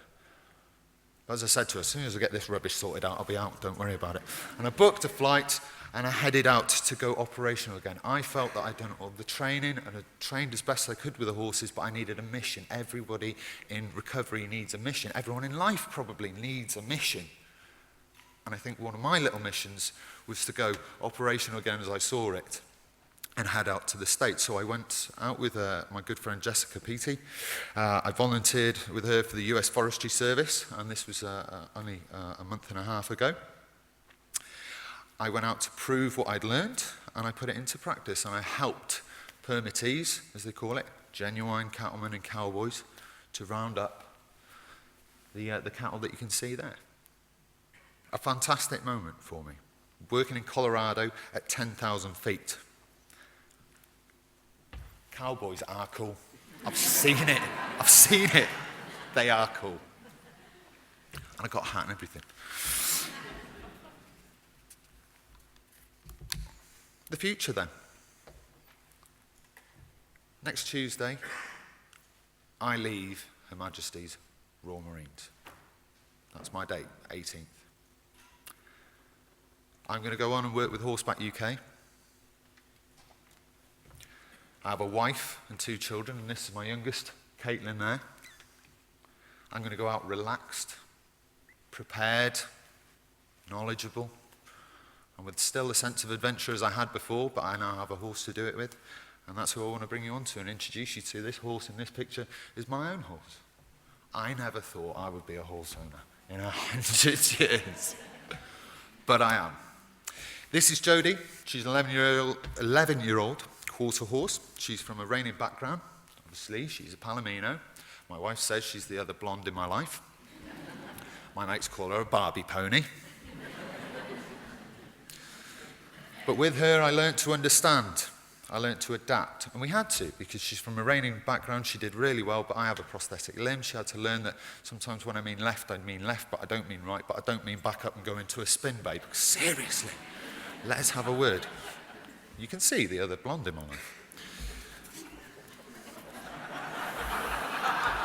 I'll pay for that, I know I will.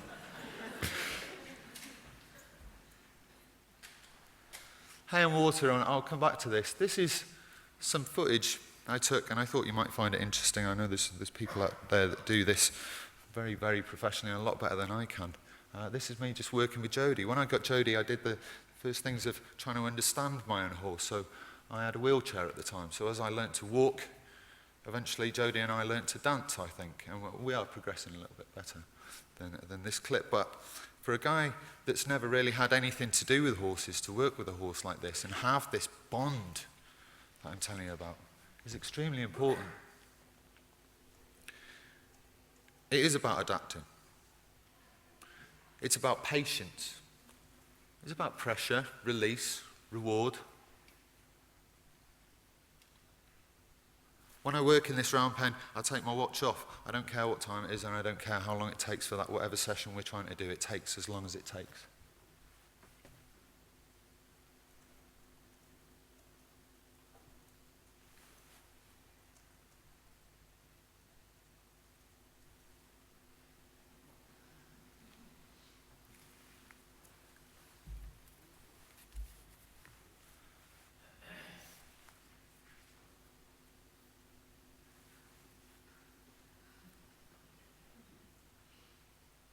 You've got to get the drill in there, haven't you? Drill movements, aren't major.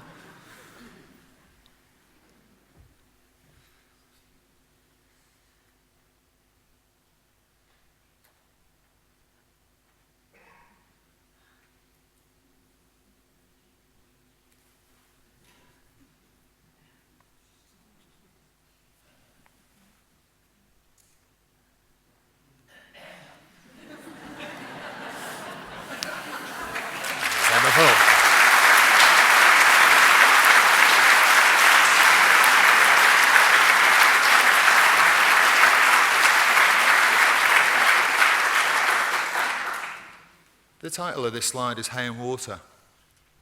Because when I'm doing these demonstrations and I'm talking to guys and girls that are military and some 6'4" para that's looking at me going, horses, really, Royal? I say, do you know how much I pay my psychologist? And they say, Jay, I didn't even know you had a psychologist. And I says, well, I do. And I tell you how much I pay it. Hay and water. Your Royal Highness, Your Excellencies, Lords, ladies and gentlemen, that's the value of a horse to me. That is the life-changing power of horses.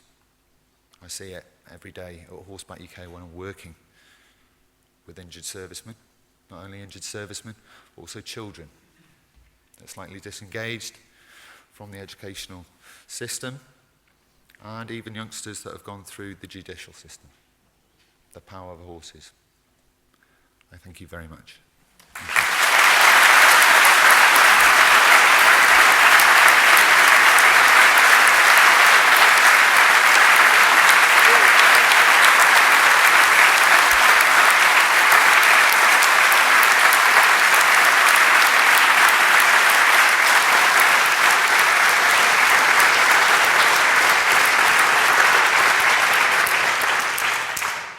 And I think that applause says what I would say rather superfluously in words. Thank you very much. You've given us, I think, an inspiration and perhaps even a better understanding than we had before of how much horses can do for people who need help of different sorts. We've got time, I think, probably for only 2 quick questions. There's one hand up there. Peter Hunter, and I'm a trustee of the Daimler France Hare Trust. We made a donation, I think it was about 2 years ago, and I followed it up. It's not a question, I'm making a point.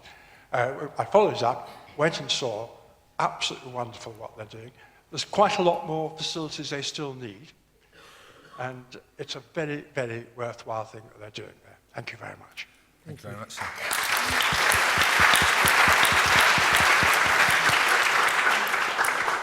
Question right at the back, lady with her hand up. Hi, I'm Harriet Rochester and I'm representing Women in Racing. I've done a bit of work with a disabled carriage driving group, and many of the people participating are from the army. And I was just wondering, with obviously the sort of profile of the Invictus Games, whether you feel there's an opportunity to take horse riding disciplines such as carriage driving, maybe Western driving, to the Invictus Games. I'm sorry, I didn't catch the last word there. Right. Should carriage driving, horse riding, be part of the disabled games as I think of them? I think so very much. I believe there is a big group of us now that would like to take up to that challenge. It's just the way that you introduce horsing to especially young guys and also the military. But I think, yeah, very much so. There should be a lot more equestrian sports into the kind of Paralympics and things like that. In my opinion, there should be. And I think we do really well at it, like we do everything else. Thank you very much indeed. Thank you. We're very grateful to you for coming.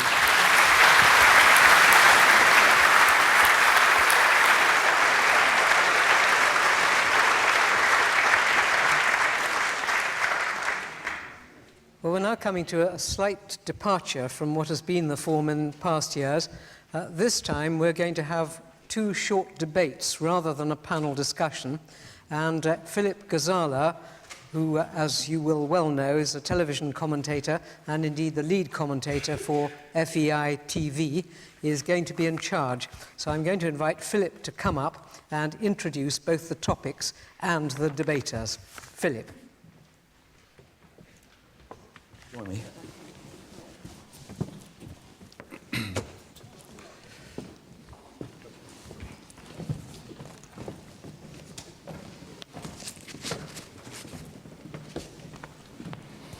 Rachel, have you seen that?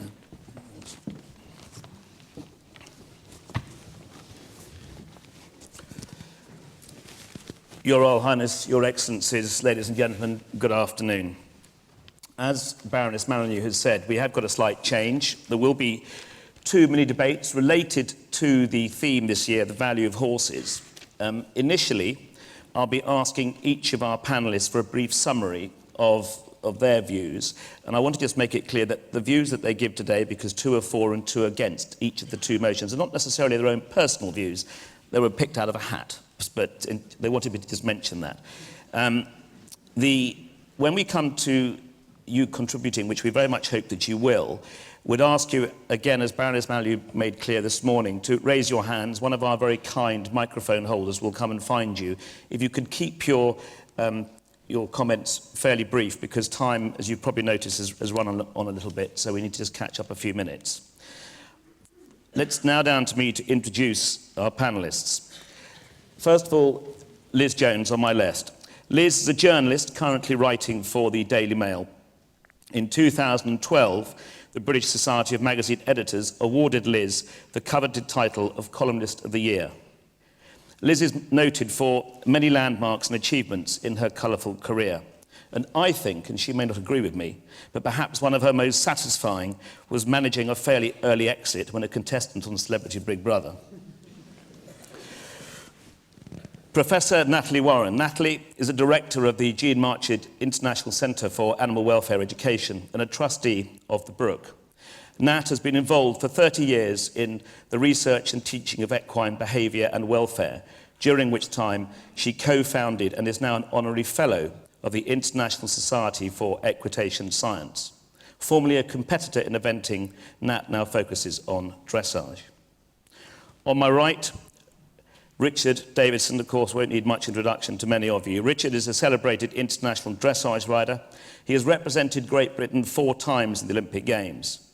For 3 decades, Richard has been at the forefront of British dressage, including having been a key figure in the strategic plans that have seen British dressage scale new heights in the last few years. I work quite a lot with Richard, and many riders can learn a great deal from Richard as he understands how important the media are to any sport and its athletes, and he tends to know the right things to say at the right time. I just hope I say that in an hour's time. Dr. Peter Webben. Peter, for 6 years, until just over a year ago, was Chief Executive of the Animal Health Trust, having preceded that appointment with an equally important period at what is now known as the Horse Racing Regulatory Authority. And presently, Peter chairs the Equine Sector Council. Peter's successful and impressive career is perhaps an example of the idiom, practice makes perfect. He has, however, expressed his disappointment to me that this philosophy has failed him in recent months, as he strives for even just a little improvement on the golf course. Well, we now move on to the first of our 2 motions. There'll be a couple of minutes, as I say, from each of our kind panellists, and then I'll be throwing it open to you lovely people. The first motion is qualifications are essential for good horsemanship. And speaking for the motion are my ladies on the left, Natalie and Liz, and against the motion, Richard and Peter. And I'm going to ask Natalie if you'd be kind enough to start. Thank you. Sorry, Liz, if you've done the start. Apologies for that. Yes, you do. Sorry. Well, this doesn't sort of enrange me as much as the second motion, because obviously education and common sense and kindness towards horses are the most important thing. I would just like to say that I'm very proud to be an animal rights activist. It doesn't make me anti-human, but it does make me quite angry when I drive up and down the motorway and every day I see horses in barren patches of land without companions. Horses are herd animals, horses who are kept in stables for 23 hours out of 24 hours. Or when I go to places like Ethiopia and people use the wounds in the horse's side and they call them accelerators. Or if I go to Somalia and I see a small boy beating a donkey with an iron bar. So education is key, I think, rather than qualifications. And I think also in dealing with horses, a lack of ego and a willingness to learn new things and to move horsemanship on from the old-fashioned way of looking at horses to a new era which is all about the horse. It's not about exploiting them or winning with them or confining them to stables. To me, stables to horses like battery cages are to hens. They're no different. So it's not so much that I'm in favour of qualification, I'm in favour of common sense and kindness, I think, more than qualification. Thank you, Liz. Nat? Yes, thank you. I guess as an educator, I'm bound to be much more passionate about this as a means to improving horse care and horse welfare. I think we can't really rely on the fact that new horse owners have that information through osmosis. I think the information about horse care, horse health, how we train horses using the latest knowledge about the most appropriate methods, all of those sorts of things are things that people have to learn, and education is incredibly empowering. But I think the proof of good education, of credible education, is qualifications. Recently I was thinking about this because my son was learning to drive. And I realized that in learning to drive, he was learning about driving safety and how to keep himself and the car safe and other people on the road safe. And so he went through an extensive amount of education, which we paid for, large amount of money. And we also made sure that he went through the appropriate tests and gained a qualification and a driving license. Now, what do we do with horses? We use them, we place great value and trust in them. We put our children on their backs, and we then encourage our children to use those horses in disciplines which are incredibly risky to horse and to rider and obviously the people around them as well. What we need is a way of making sure that those riders, those young riders, are safe because they have good, credible knowledge. And at the end of that credible knowledge, they demonstrate that they have that education by having a horsemanship license. So I would like to see us recognizing that we are talking about horse and owner rider safety, and that if we're going to really move forward and push this as being something that we value because we value horses, we should be encouraging more education and more recognition of the qualifications that people need in order to demonstrate that they have that education. Thank you. Thank you very well, Nat. Gentlemen, Richard, should we start with you? Talk against the motion. Thank you, Phil. Is the microphone up? Yeah. Your Royal Highness, ladies and gentlemen, of course you have to reject this motion. And the reason you do is that you have to remind yourself exactly what it says. Qualifications, I'm just looking over your shoulder here, Phil. Qualifications are essential for good horsemanship. Now, I know that some of you in this room and others of you watching online are qualified, and some are not qualified.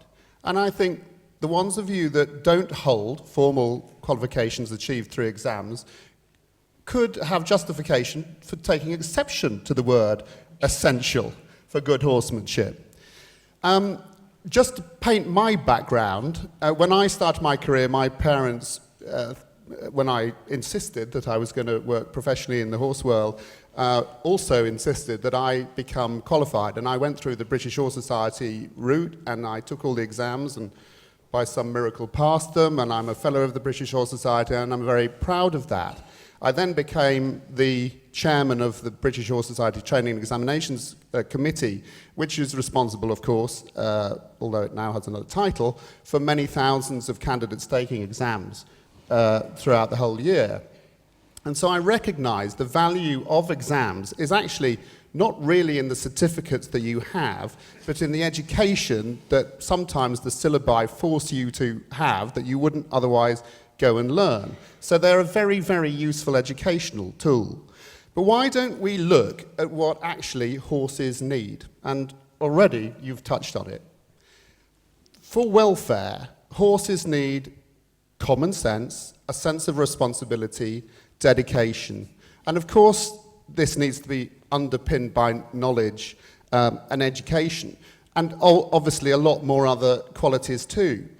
But if you take the view that I've held as I've sat here at this conference, I've moved out of my own world of sport horses and looked at leisure horses, and those qualities that you need, whether they're for sport horses, leisure horses, or horses in Ethiopia that we've seen, I think that's what the horses need. And I think we get a bit hung up on the validation of what human beings may need. And I think that we need to get back to what the horses need and what do they need globally.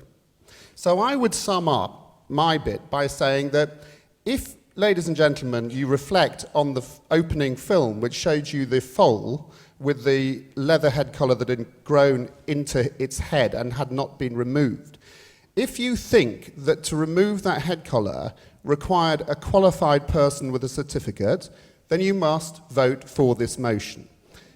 If, like me, ladies and gentlemen, you think what it needed was the application of a dose of common sense, responsibility, and commitment and observation, then I invite you to reject the motion.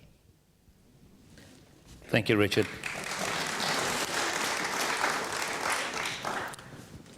Dr. Peter Webben. Thank you. Natalie talked about her son learning to drive. Do you know that 1 in 4 deaths or serious injuries in road traffic accidents involves a driver under 25? Virtually all of those young drivers will have had a course of driving lessons, often at great parental expense, and all of them will have passed both the theoretical and practical part of the driving test. In the light of that, you may be forgiven for saying, do qualifications have any value at all? Well, they do. They show that a person has undergone a period of training and assessment, at the end of which he or she has reached a satisfactory standard. What is that satisfactory standard? For most qualifications, the pass mark is around 50%. That means that somebody with an NVQ or a degree is half competent all of the time, or competent half of the time. Look, a qualification in any subject is no more than the first step on the ladder towards building a career. The most vital part of any person's development is the example set by a role model from whom you can learn not only how to apply the knowledge that you've gained during the formal part of your education, but also vital attributes that are very difficult to teach in a classroom and even more difficult to assess, such as compassion, the ability to work with others, keen observation, and willingness to put the animals that you look after before yourself. Those of us who are in senior positions working with horses have a great responsibility for the next generation that will follow us. Don't think that you can leave their training to the colleges or that they're just relatively cheap labour. Nurture and encourage them. Both you, they, and the horses that they look after and ride will benefit. And is there a downside to qualifications? Well, sadly, yes, there is. Establishments of further and higher education have to attract students to secure funding. It's undeniable that any course with equine or horse or veterinary in its title will be popular and well filled, but in promoting those courses, it's very important not to generate in the students unreasonable expectations. These can lead to complacency, seeing the qualifications as the pinnacle of achievement rather than the first very small step towards becoming the finished article. And there's another downside, and that's the mistaken belief that some jobs are beneath those who have studied for a qualification. You may have completed a module in equine nutrition and gastrointestinal physiology, but the horses still need mucking out. So, working towards a formal qualification is an excellent way of acquiring the knowledge which can be used with the right support and encouragement as the base upon which to build a career working with horses. But there's still no substitute for experience in the right environment and with the right role model, and many of the attributes that contribute to good horsemanship are difficult to teach and assess in a formal setting. Thank you very much indeed, Peter.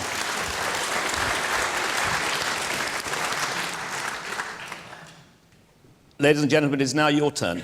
I'll just remind you of the motion. Qualifications are essential for good horsemanship, and you've heard two sides of the argument from our panellists. I'd now like to throw it open to the floor, and as I say, if you please raise your hand if you'd like to say something, and the microphone will wend its way to you. Well, you've stopped them, guys. So, there's a lady at the back there. Madam, if you wouldn't mind giving your name. Thank you. Oh, okay. My name is Sally Bullen, and I've been lucky enough to grow up and learn to ride ponies with no hats on and bareback and everything. And I really think nowadays that qualifications are wonderful. But I can't teach children because I haven't got lots of letters after my name. I can't let them change ponies and ride bareback. And I do think that overqualification of instructors is actually a mistake, and people learn so much from just being natural with the ponies and really getting to know their ponies and having fun and not always having to be on the right leg. Thank you, madam. I think there's a gentleman at the very, very back of the hall. Okay.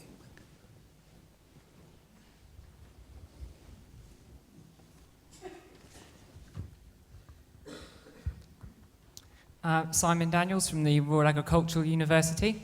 As you may guess, I am pro-education and qualifications, but actually it's as much as the qualification itself, it is the education and the training, and it's about getting the young people of tomorrow to understand good places to go to gain the correct information. And unfortunately, we live in a world of the internet and social media, and there's a lot of bad information, or it's either out of date or it's incorrect, that's shared with the world. And actually, it's about getting people to realise where they need to go for the most appropriate source of information.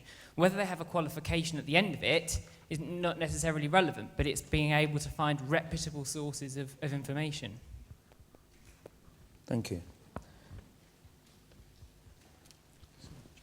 Gentleman in the middle here, Mr. Willett, I think.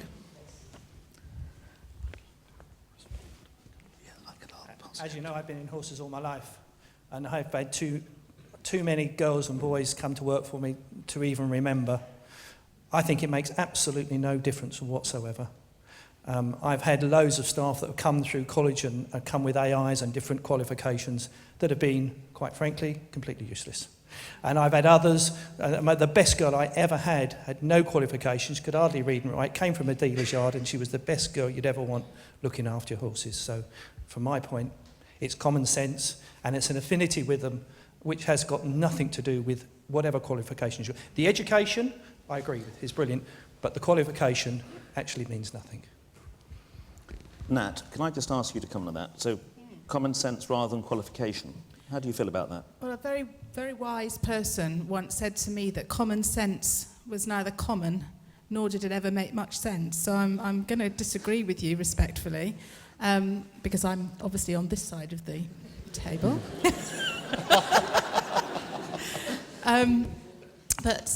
My feeling is that I don't think that the motion says that that all people who have a qualification are likely to be better than other people. I think what the motion is talking about is that qualifications are essential, they're important for good horsemanship. And I think that my point is that I'm sure you've had many different people who've come through, and some of them are better than others. But I would also say that I teach veterinary students, and I have to be honest, they go and they get a qualification, and there's some vets I wouldn't let touch my horse. I think the point is that some people are better than others, some people care more than others. A qualification isn't going to change that. What a qualification will do is point us in the right direction when it comes to choosing people over other people who are equally experienced and equally good people, but are people who have shown a commitment to professional development, have shown a commitment to wanting to know about the different range of things that we should know about when we are caring for horses. There's huge tradition in horse keeping in lots of different parts of the world, but I can promise you, and I'm sure that the NGO workers here will talk about that, there's a huge amount of misinformation and real problems with the wrong kind of information that's being given. So, when you go through a qualification that's from a credible body, you're actually gaining education that you know is best practice and based on the latest good evidence. So my point from the women's side here, and I'm sure there's women out there who would like to just keep us supported here, and also, of course, now that I've got the microphone, I'm having it for longer than the last time. In fact, Nat, I am going to have to take it away from you in a minute. But now it's being taken away from me. But so support our motion. Thank you.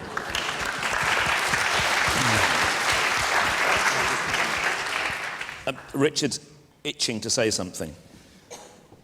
Well, we knew we were up against it when we knew we had to argue against two women. But Natalie, I think you've actually just proved the motion. Your words were that some vets are better than others. So all vets are qualified. We know that. But some of vets are better than others. And I think it needs to be analysed what makes them better, what qualities. Is it the dedication? Is it the commitment? What is it that makes people better than others? And that's what will help the horse welfare. I also pick up Sally Bullen's point, and it does worry me, some of the regulation in terms of, I think, coaching and restriction that some of these certificates have brought on us on a domestic, on a national basis, that, you know, to take children to the Pony Club rally now, you have to have a child protection certificate or whatever it is. And I think that that actually has brought some disadvantages on some of our education. And just picking up on the gentleman's point there about... Quickly, because yeah, we want to get some more questions. okay, I just want to be quick about the value of qualifications, and I think you were probably thinking about in this country. We are here at the World Horse Welfare Conference, and we need to start thinking more globally, because it is a global issue. And my experience, having sat in many meetings across the table with validating bodies of qualifications, especially in coaching, is that they themselves can become a bit partisan. Everybody requires registration, you need membership, you need fees and all the rest of it. And I think we need to think out of the restrictions of individual validation bodies, out of just the UK and more globally, because that's surely what we're doing here today. Thank you, Richard. Let's take a few more questions on the motion of qualifications are essential for good horsemanship.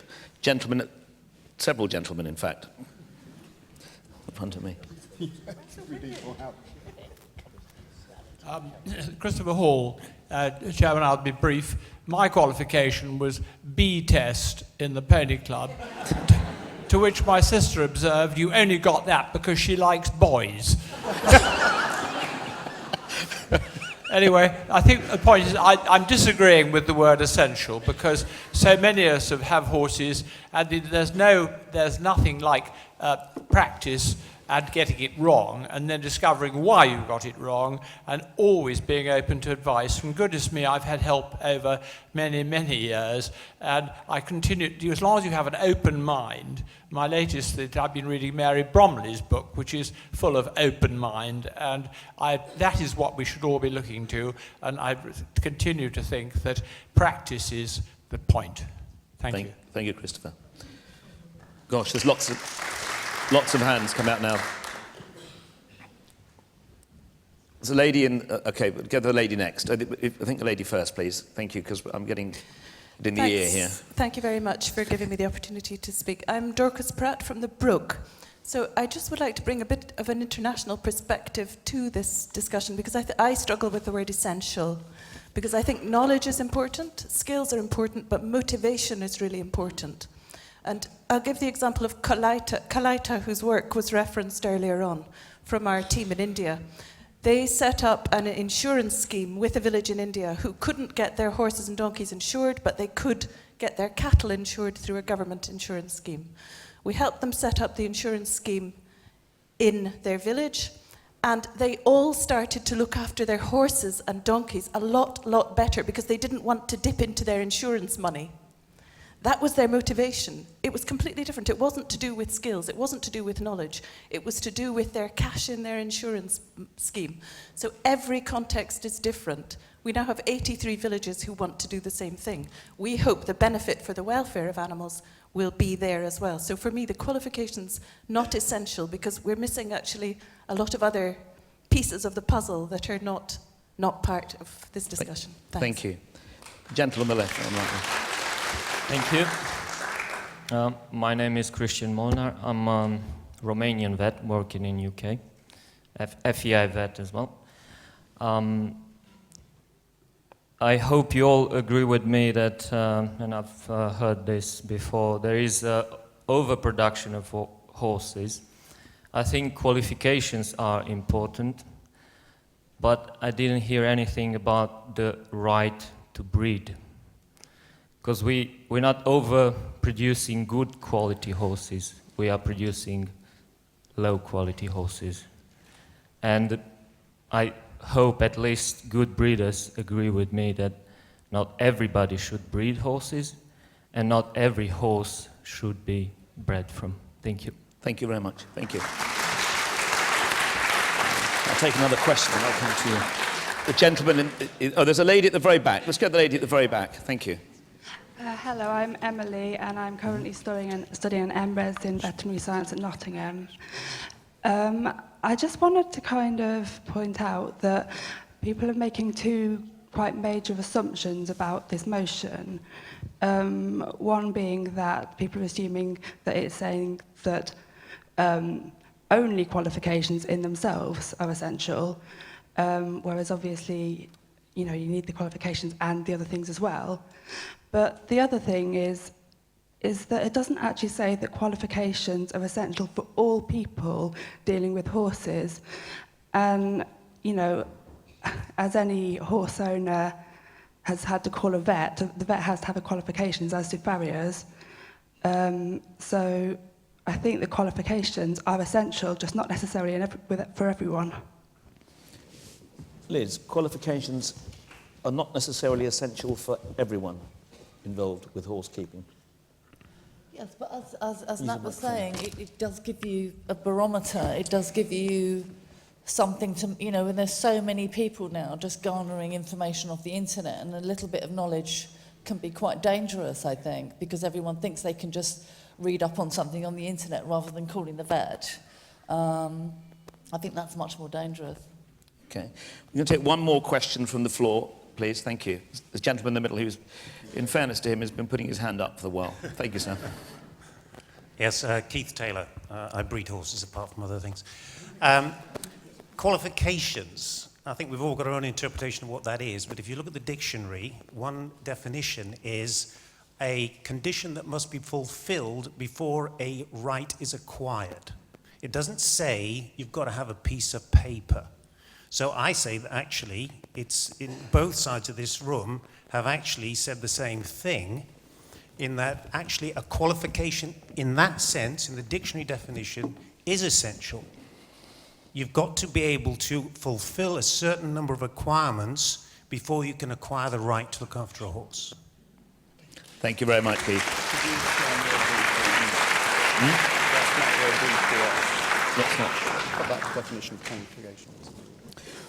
As with Keith kindly brought up the qualification of, the definition of qualification, Roly and I sat over a dictionary last night, and I'm going to have to read you the one that we found. In the dictionary that we used, the word qualification meant a pass of an examination or an official completion of a course. But thank you, Keith. Now comes the time where I'm going to ask each of our panellists to do a 60-second, did you clock that? 60-second roundup, and then we're going to have a vote.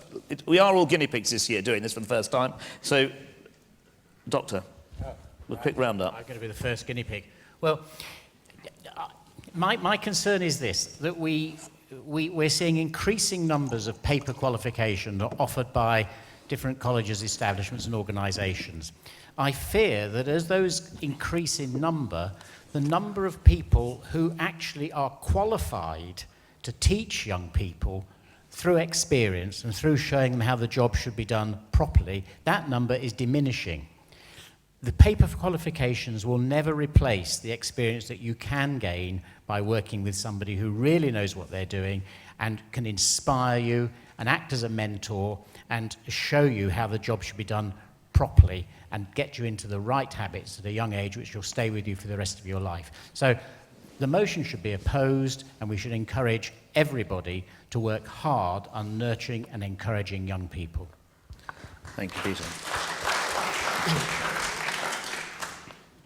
For some groups, there's no doubt, including vets and farriers, that you could say qualifications are essential or critical. For other groups, qualifications are extremely valuable and helpful, but they is one pathway. The pathway of qualifications is one way. There are many other threads to this. But be very careful, ladies and gentlemen, what you vote for today. However you may interpret the motion, it reads, qualifications are essential for good horsemanship. We're working off Phil's brief here that it basically comes down to having taken a test or exam. And that's all I've got to say. I don't think the foal needed any qualification to take the head collar off. Ladies, your last chance in favour of the motion of qualifications are essential for good horsemanship. Liz. Well, I'm always staggered that just anyone can turn up off the street and purchase a horse. I think everyone who has a horse should pass a written exam and a practical exam and have to have a license to own that horse and be qualified in some way, because they need specialist care. You need to know what you're doing. Ignorance is just not acceptable. So I think everyone who has anything to do with a horse needs to take an exam like a driving test, as you were saying. Nat, sum up, please. Thank you. Yeah, I think your definition said that, it didn't say anything about passing exams entirely. It said that you had to be able to demonstrate that you'd been on a course.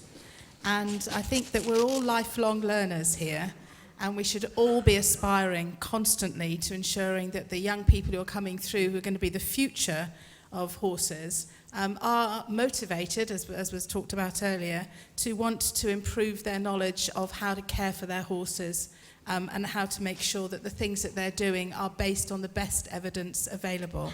So I would ask you to vote for the motion. I think if we had something like the BHS owner's certificates or a horsemanship license, something that required people to demonstrate that they had the right kind of knowledge, then things would be vastly improved for horses and their welfare. Thank you. Thank you very much, Nat.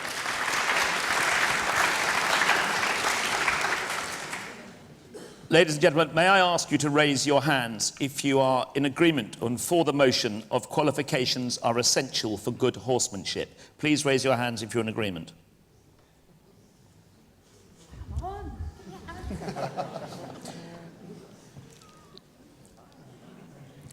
Thank you very much. And those of you who qualifications are essential for good horsemanship, that you're not in agreement. I don't think we need to do any counting, do you? Thank you very much indeed. The motion has been opposed. Well done, gentlemen. We're going to suffer. You're going to suffer for this.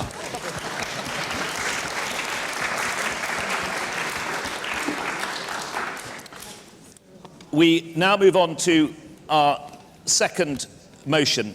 Horse welfare would be improved if horse slaughter was banned. Horse welfare would be improved if horse slaughter was banned. And I'd like to just revert back to a little idea that Keith brought to the table earlier.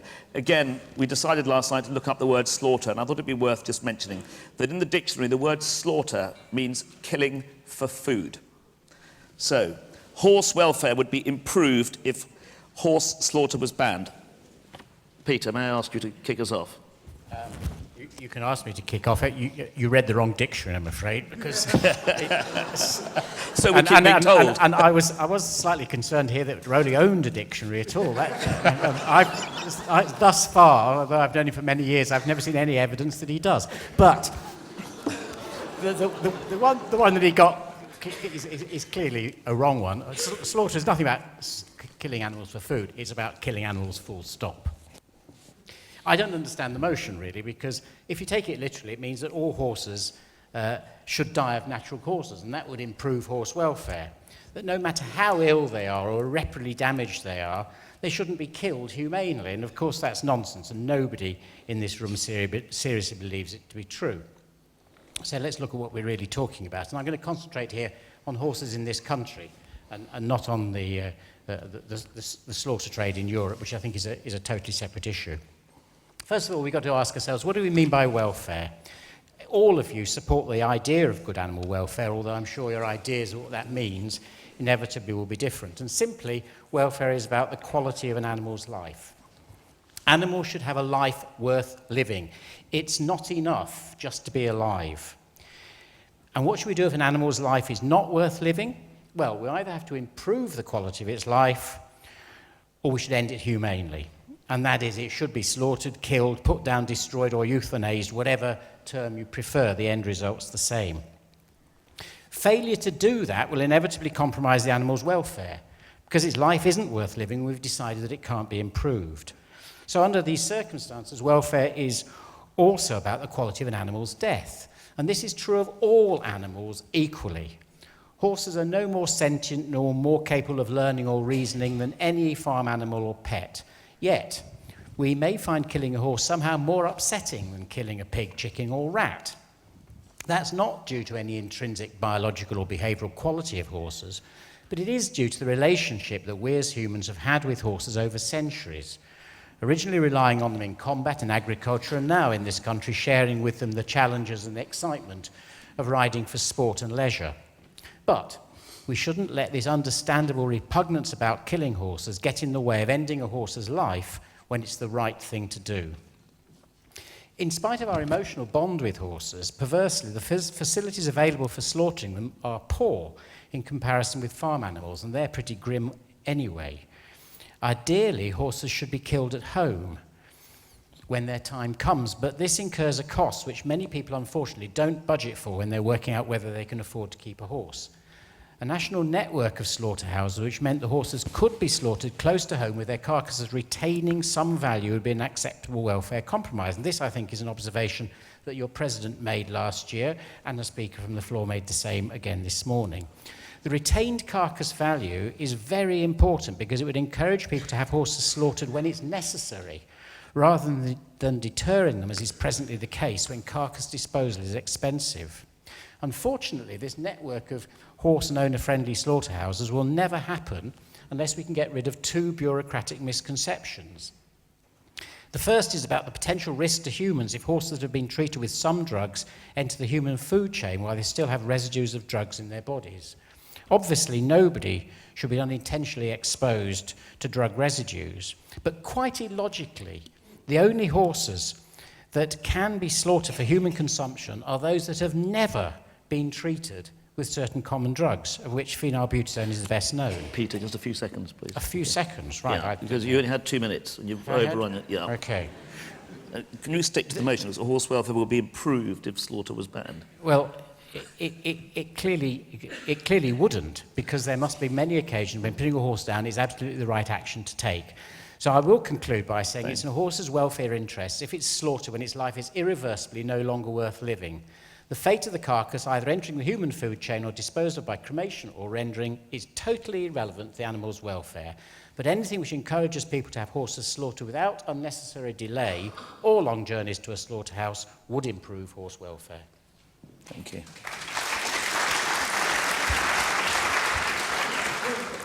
Richard, against the motion.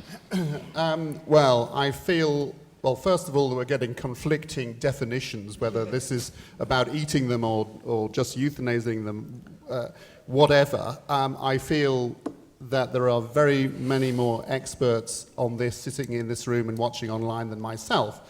But I would suggest that the motion is flawed because it assumes or presupposes that welfare would be improved if horse slaughter was banned. But is there proof of this? In fact, actually today, I have heard, or we've all heard, that actually the removal of minimum values, for example, is proof to the opposite than the motion would suggest.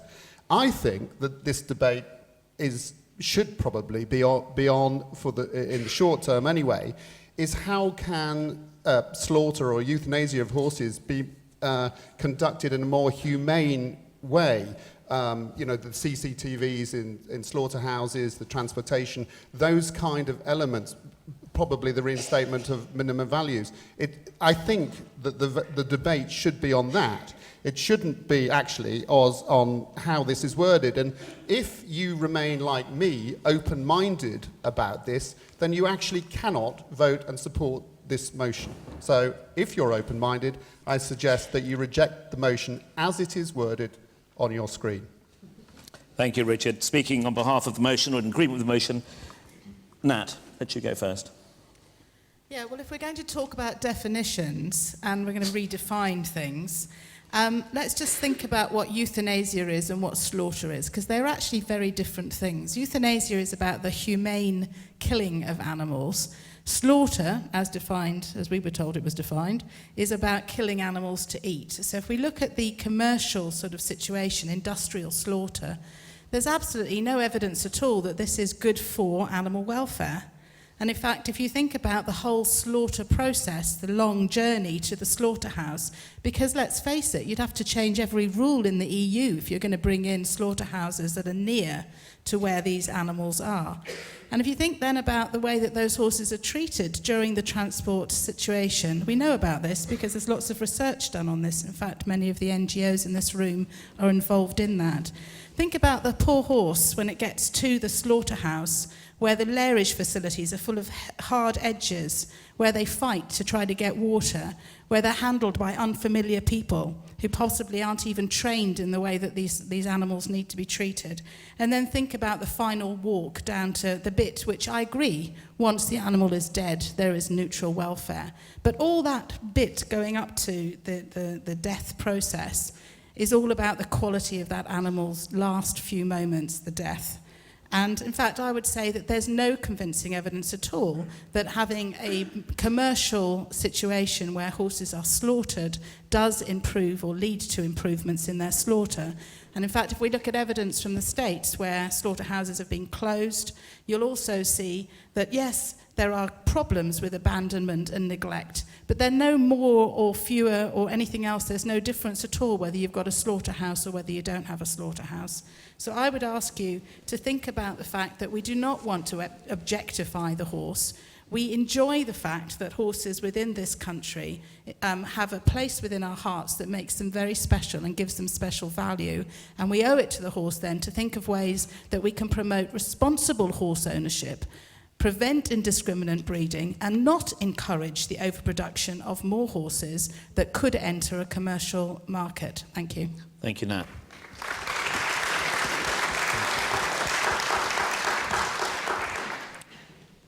Liz, in agreement with the motion, over to you. Yes, well, the most moving thing to me the last couple of weeks with all the poppies outside the castle is when the warhorse puppets were sort of snuffling amongst the poppies.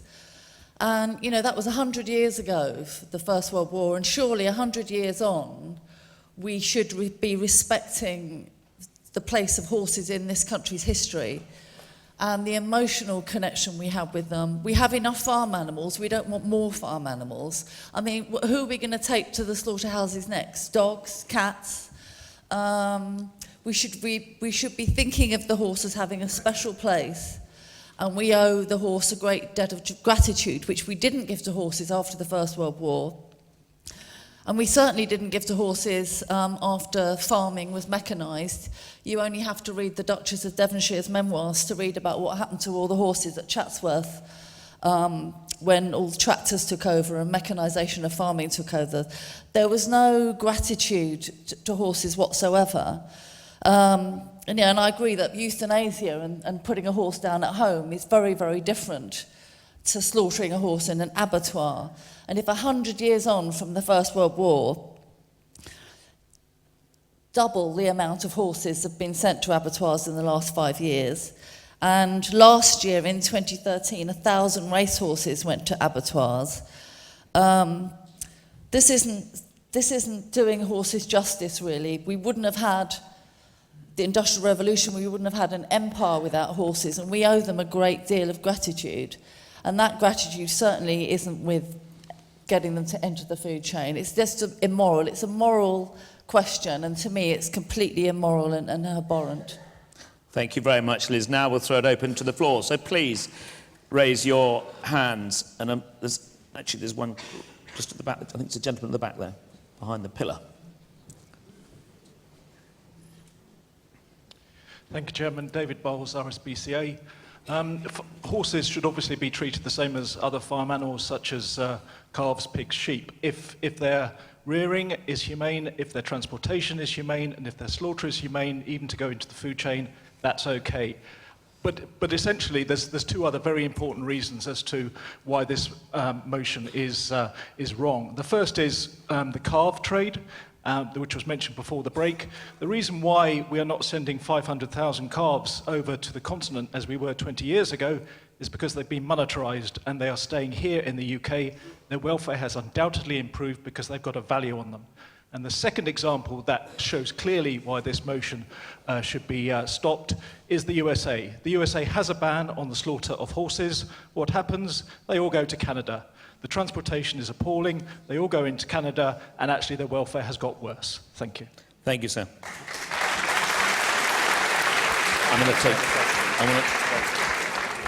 I want to get the two gentlemen at the back there. Can somebody please? Thank you, madam. Over to the. Thank you. David Mountford. The panellists have all answered the question in terms of individual horse welfare, but would they have a different answer if the horse welfare term meant overall horse welfare in this country? How would revitalising the slaughter for human consumption affect general horse welfare in this country rather than individual horse welfare? May I ask, what do you mean by revitalising the slaughtering of horses? Increase the options for most horse owners. I suppose I'm really talking about if horses who had bute could enter the human food chain, would that change horse welfare for the good or would it make no difference? Nat, yes, that if horses had medication and were allowed to go into the food chain, would that be more acceptable? No, I mean, no. I think because, first of all, I'm not sure about you, but I'm not hugely keen on eating medication through eating, meat that might well have some sort of residue within it, whatever that medication might be. And in fact, I'm very grateful that we have legislation in place that prevents that from happening, at least when it all goes according to plan. But I think the biggest deal here is the question that the point you posed about looking at populations rather than looking at individuals. And I would state very clearly that welfare is about individual animals. Yes, there's group welfare, but within a group there's always going to be some individuals that are doing better than others and some that are suffering more than others. And so when we're making assessments of farm animal welfare, and this is the point made to the back here as well, we're always looking at the individual, looking at it from the individual's point of view. Welfare is about subjective experience, and I think scientists do struggle with trying to measure subjective experience, but have come up with some very, very clever techniques for being able to do that. And I can tell you that however well an animal is cared for during the transport process, during lairage and so on, it is still an incredibly stressful experience for every individual animal that goes through it. And you can see this through the muscle enzymes that we can measure. You can see this through the bruising on the carcasses. You can see that, and this is without maltreatment, this is basically because of the process. So don't think that going to a slaughterhouse is an easy option for an animal. There's far better ways of disposing of an animal that's unwanted. Thank you, Nat. Peter, I know you wanted to... I told I was going to be very brief, but the answer to David Mountford's question is yes. Horse welfare would be improved enormously if slaughter, either for human consumption or for use, say, in pet food, was still an option. To do that, we've got to get rid, firstly, of this of the notion that horses that have been treated with drugs may never, ever be included in the food chain. Of course, they shouldn't be included in the food chain whilst they still have drug residues in their body. And we also have to get rid of this ridiculous idea that horses got caught up with the legislation which was intended to stop the spread of BSE, which means that the only thing you can do with a horse carcass, with very limited exceptions, the only thing you can do with a horse carcass that doesn't go into the human food chain is cremate it or render it. It's a total nonsense. Richard, I know you wanted to say a quick word. As I said, I'm not an expert, but picking up on your suggestion that horses with bute should go into the human food chain, from a self-interest point of view and being subject to WADA anti-doping, I might suggest that we'd get a lot more positive athletes if they ate the contaminated food with bute. But what I can see, sir, is a fantastic commercial health product because it would help you move so much better. So I can see, I like your thinking on that. But actually, I have got a genuine question for my guys and for Natalie. You talk about slaughter and you talk about euthanasia. If they are, as you defined them, and I accept that they possibly could be like that, do you know how much it costs to have a single horse for a horse owner euthanized? Yeah, I had to have my horse euthanized a couple of weeks ago, and the bill has pretty much come to £9,000. So, thank you very much, because I think you've just helped me with the argument. £9,000. How are you going to fund the the euthanizing of all these thousands and thousands of horses. I suggest that you've just answered why you cannot vote for this motion, because there'll be a lot more suffering if you don't have £9,000 in your pocket. Yeah, I mean, the cremation alone for my horse was £500. Transporting her in an ambulance at 2 a.m, that cost nearly £1,000. Transporting her again cost another £1,000. But I had very, very good insurance, and I paid my premiums as a responsible horse owner for 10 years, and the insurance company won't pay up. So I think the insurance companies who are bringing in more and more restrictions on responsible horse owners are driving down animal welfare, because some people can't afford £9,000 to have their horse taken in an ambulance. And also I think that vet fees are far too high, and I don't know why there is VAT on vet fees. Liz, we need to keep to the motion. Liz, there's a lot of vets in this room. You need to be careful now where you're going. I'd like to just put the question again to, if any more questions, whilst Richard's considering looking for burgers with bute in the supermarket, let's get back to the subject and have a question, please. There's a lady here on the side, and the gentleman there. Lucy, the lady at the end of the row here. Thank you very much. Thank you. I've been asked by my mother, Orchana, here, my name is Nirmala Sikka, to just make a comment in addition to Liz. Excuse me, madam, I'm sorry to stop you. Would you be kind enough just to hold the microphone a bit closer? Thank you very much. Okay. Thank you. So I've been asked by my mother, Orchana, to put this comment to the panel, and it's in addition to what Liz said in respect for the noble horse, which is in the First World War, so many soldiers lost their lives. Millions of horses fought alongside them in a war where humans waged war against each other. The ones that did survive, the horses that did survive, so many of them were slaughtered to feed the prisoners of war at the end. So this whole question of them being treated with respect, I think now is the time that we should honor that. Because having fought in the war, and then those that survived were then just slaughtered and fed to the enemy, that's pretty disgusting. Thank you. Thank you. Thank you very much. The gentleman in front here.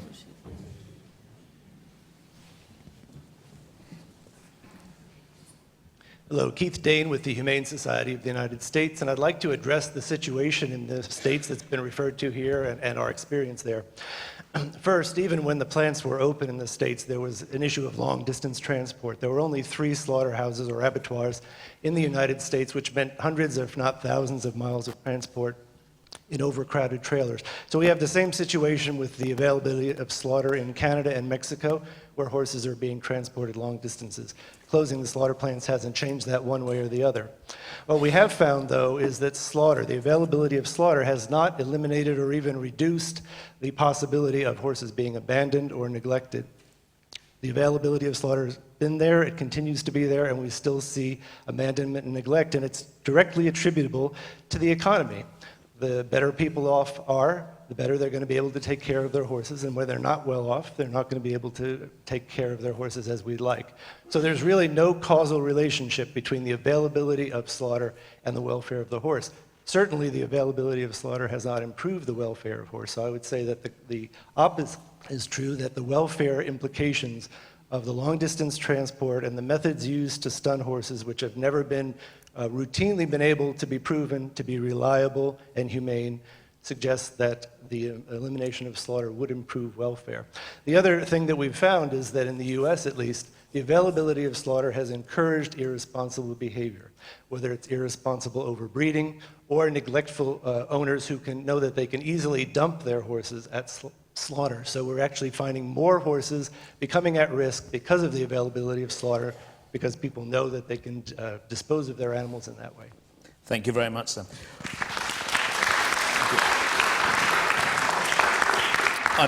Unfortunately, we've got no time for any more questions, so I'm just going to ask our panel if they'd be kind enough just to do their 60-second wrap-up, and we'll start for the 2 gentlemen against the motion of horse welfare would be improved if horse slaughter was banned. Peter. Well, I think I've already made the point that if horse slaughter was an option, then many of the horses which are currently neglected and abandoned would not be neglected and abandoned because they would have a value. And the owners of those horses who currently aren't looking after them would be prepared to take them for slaughter so that they would no longer be suffering. Until we can address those issues, and we can only do that by changing the conditions under which horses can be slaughtered for human consumption or for the pet trade, we will continue to see horses suffer. Richard. We need to look at how the methods and the conditions horses are subjected to during slaughter. I am not convinced at this stage, in my own mind, that abandoning the practice of slaughter will improve horse welfare. I've actually heard from the gentleman from the RSPCA, from the other side themselves, in terms of costs, that there are no practical solutions that would lead to improved welfare.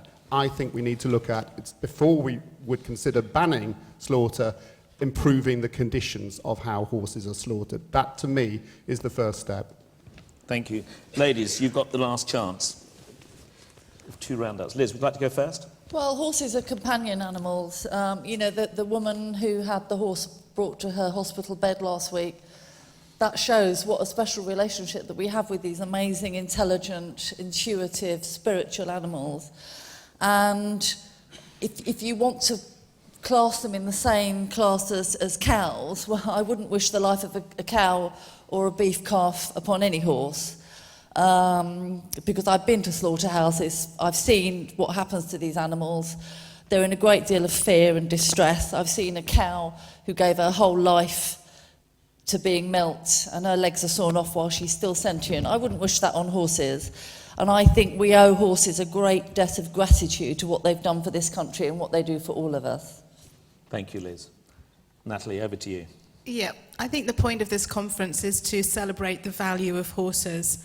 And I think we'd be taking a big step backwards if we started to view horses as production animals and give people who are already not well versed with how to look after animals properly and are not caring for their welfare adequately an opportunity to actually profit from the bad practices that they are already performing. So where we've got people who are indiscriminately breeding poor value horses, who are neglecting and abandoning horses, hoarding them and then giving up because they run out of steam or run out of money. What we don't want to do is to end up encouraging that and rewarding that by allowing them to have an easy option. There are many, many ways of looking at what is actually a complicated and difficult subject. And I think if we open the doors to saying that slaughter's the answer, we're actually doing a huge disservice to what is a wonderful and animal, and certainly in my eyes of more value than commercially produced pig, and that's not sort of taking anything away from pigs, but I think horses they do hold they are special to us. Let's keep it that way. Thank you very much indeed, Nat. Now, ladies and gentlemen, please do. We now come to the vote from the floor, so please raise your hands if you're in agreement with the motion of horse welfare would be improved if horse slaughter was banned. And those opposed to the motion? And I think we know the answer. Thank you. Opposed. The motion is opposed. Thank you very much indeed. Well, can I just say thank you very much indeed to our panellists, but more importantly, may I thank you all for all the contributions from the floor. So, have a great afternoon. Thank you very much indeed. Hopefully see you next year. Thank you.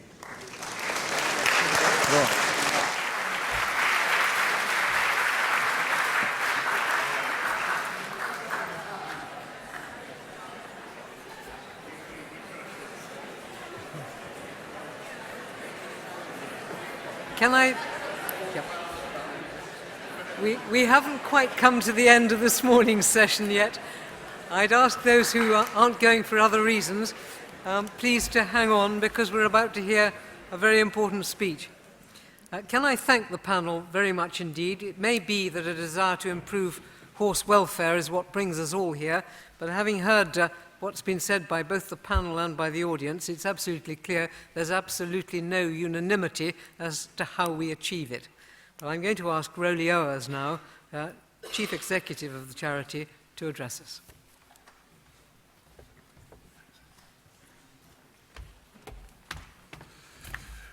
Your Royal Highness, my lords, your excellencies, ladies and gentlemen, my name is Roly Owers, proud owner of 2 dictionaries and the Pony Club C-Test. But over the past few hours, I'm sure like all of you, I have learnt a lot, I have laughed a lot, I have been truly amazed and quite moved by what we've heard today about the wide-ranging discussions on the many different ways that which we value horses and how this impacts on their treatment and so their welfare. Horses have been a deep part of my life throughout since childhood. Most of my time since I was a wee tot, I have spent with them, from Pony Club to Army Vet to World Horse Welfare, and now most recently to see the joy they bring to my whole family. And indeed, when Nikki, my wife, and I, 13-year-old daughter, got our first pony back in May, a number of people said to us, that will keep boys away for at least 3 years. What is the value of that? Come back to our 2017 conference to find out. But more seriously, as we've already heard, the past week has given us 2 really extraordinary examples of just how important horses still contribute to people's lives. This week's remembrance service across the country, and of course the centenary of the First World War, has seen a swell of tributes to the 7 million plus horses who suffered and died in that quite horrific conflict, as well as the millions of soldiers who gave their lives alongside. Historically, horses have played an enormous role in the military, but as we have heard quite so extraordinary today from Jason, they are now helping soldiers in novel and immensely valuable ways to help them rebuild their lives after injury in conflict. And as Liz has already mentioned, there was this touching story from this lady in Wigan last week whose dying wish was to say goodbye to her favourite horse as she succumbed to cancer, a request that was so movingly fulfilled by the hospital. The value of horses in these situations transcends money, utility, and sentiment. They are closely intertwined with our survival and, in many ways, our souls. But what can we take from what we have heard today? I would suggest 3 brief thoughts. Firstly, and it's very relevant to the discussion we've just had with the panel, we should not assume that different values that each of us imposes on horses need be in conflict. Sometimes they will be, but it's not inevitable. We began this conference with the definition of value. So let's close it with a concept even more idiosyncratic: perspective. Each of us has our own perspective on the value of horses. And we have seen that same horse can have multiple values, but a focus on one value does not necessarily negate others. For example, I thought that the criticism that Ruby Walsh received early this year during Cheltenham after the death of our Connor for revealing his personal view that horses are animals, not humans, and are therefore replaceable was largely misplaced. Surely we can debate whether an animal, a pet, is any more replaceable than a family member? I know some in this room would disagree with that, but I don't think his valuing a horse with less affection than his family is a cause for criticism in itself, or implies that he does not necessarily have great affection and respect for horses. Nor is the fact that if a horse is involved in a profitable sport mean that they are not also emotionally valued by their owners, trainers, riders, and those who care for him. Far from it. Similarly, some assume that an injured racehorse are euthanized simply because owners cannot be bothered or with the expense of treating it. This is, of course, a ridiculous assumption. For both financial and emotional reasons, many owners, I admit not all, will do everything they can to save the horse if it would be in the horse's best interests. So we must get past this idea of a high financial or functional value as those horses are less emotionally valued, because more often than not, this is blatantly untrue. Emotional value can manifest itself in many ways. World Horse Welfare exists because of the horse's emotional value to us and to our supporters. We were founded on the moral premise of fair play for British horses, who work their whole lives to sustain our farms and growing economy, who clearly do not deserve, no animal does, a long and brutal journey to the slaughterhouse. Our founders' campaign succeeded because people valued horses for being horses. People like top jockey Freddie Fox, who was instrumental in building support for the campaign against the live export of horses for slaughter. And MP George Cockerell, who was so committed he left Parliament to help us bring in laws that would make these journeys illegal. They were practical men who believed in the emotional value of all horses and share our vision today that every horse should be treated with respect, compassion and understanding. Our charity, being practical and born out of the notion that horses can and do fulfill essential functional roles, also embraces the utility for horses. For example, we do not run sanctuaries and we passionately believe in the horse-human partnership. And that is just one reason why it is not fair to judge animal welfare charities as having no concept of horses beside their emotional appeal. We can and do work constructively and very effectively with governments, with industries, and with horse owners of all kinds. However, inevitably, this does not mean that all perspectives are acceptable. World Horse Welfare is delighted that the House of Commons Committee is currently considering tougher laws to tackle illegal fly grazing after a concerted 2-year campaign we coordinated with other welfare charities and then broadened to include countryside organisations such as the CLA, the NFU and the Countryside Alliance. At our conference 2 years ago, we heard how horses were used as a form of currency in some traveller communities, and it was common among some to illegally or fly graze their animals on others' land without permission. World Horse Welfare's dedicated team of field officers know that there are indeed many travellers that treat their horses excellently, but there are some, and some who are not travellers, who do not. They have a sink or swim attitude to welfare. If the horse suffers and dies, then the horse was weak and was therefore worthless. Good riddance to bad rubbish. This perspective is morally quite disgusting, completely unacceptable in this country or in any other. Horses are sentient beings. They can feel pain, anxiety, fear, and distress. Anyone who owns an animal, or hundreds of them, has a responsibility, as we've heard from our president, for their welfare, and that responsibility must be embraced, fulfilled, and not shirked in any way. Not only is it right, it's the law. Cultures are judged on their treatment of animals, and charities should not be used to clean up the mess made by people who systematically play the system for the profit of expense at horse welfare. So my second thought is that keeping perspective is essential when valuing our horses.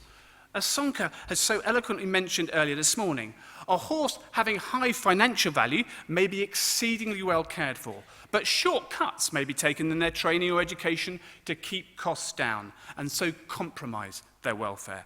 We also know that some valuable sport and breeding horses are so protected that they are often unable to express normal behaviours, either because they are stable 24/7 or are kept from others of their own species. This happens too often and should be challenged. We should all serve our horses better if we gave them more time to be just horses.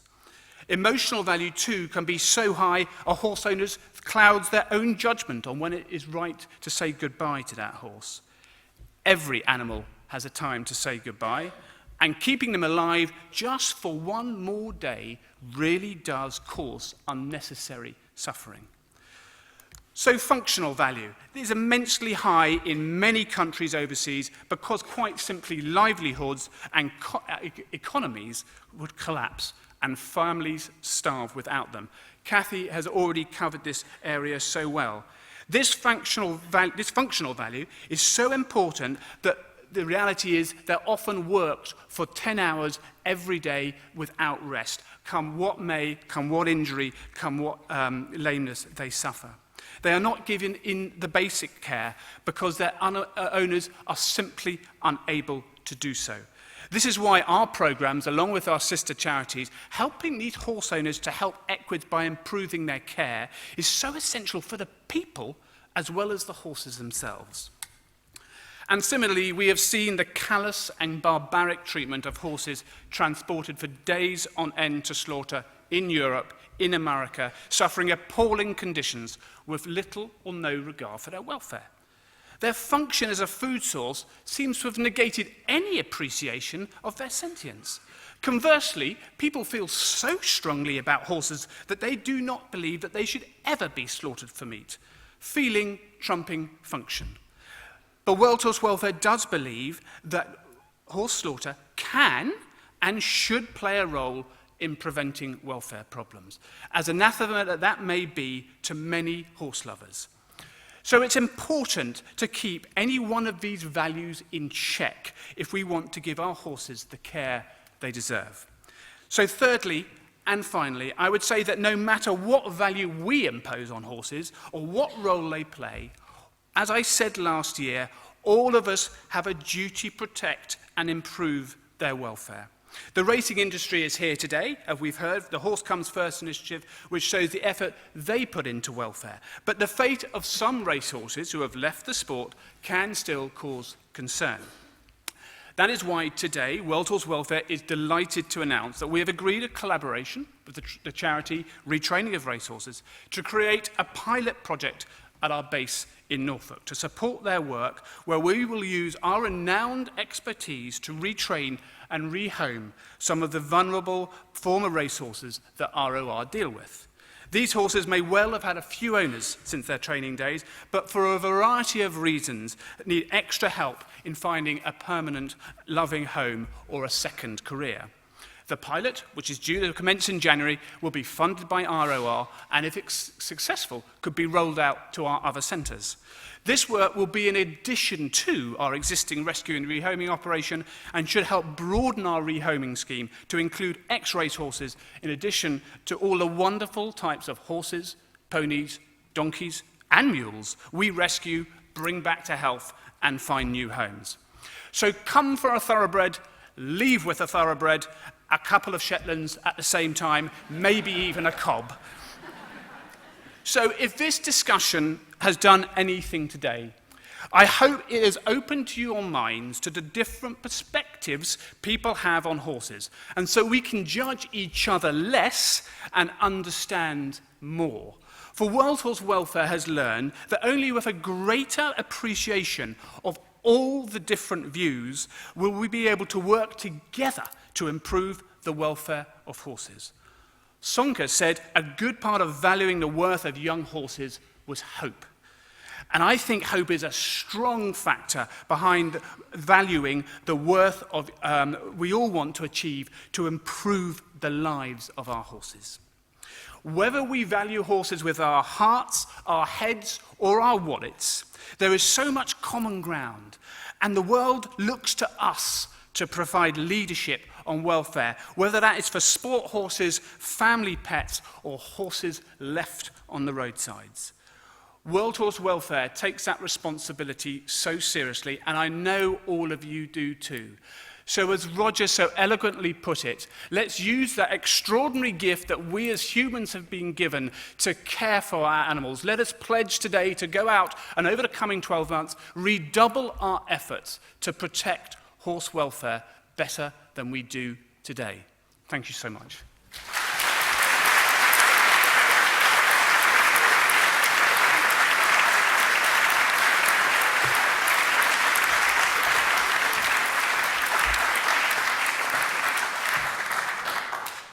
And ladies and gentlemen, before I hand back to Anne to close our conference, I wanted to let you know about a company whose heritage is steeped in horses and is showing its commitment to welfare in an extraordinarily novel and exciting way.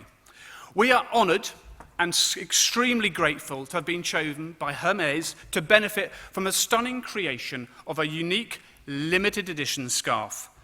Just 300 scarves have been made to this design, which will never be repeated.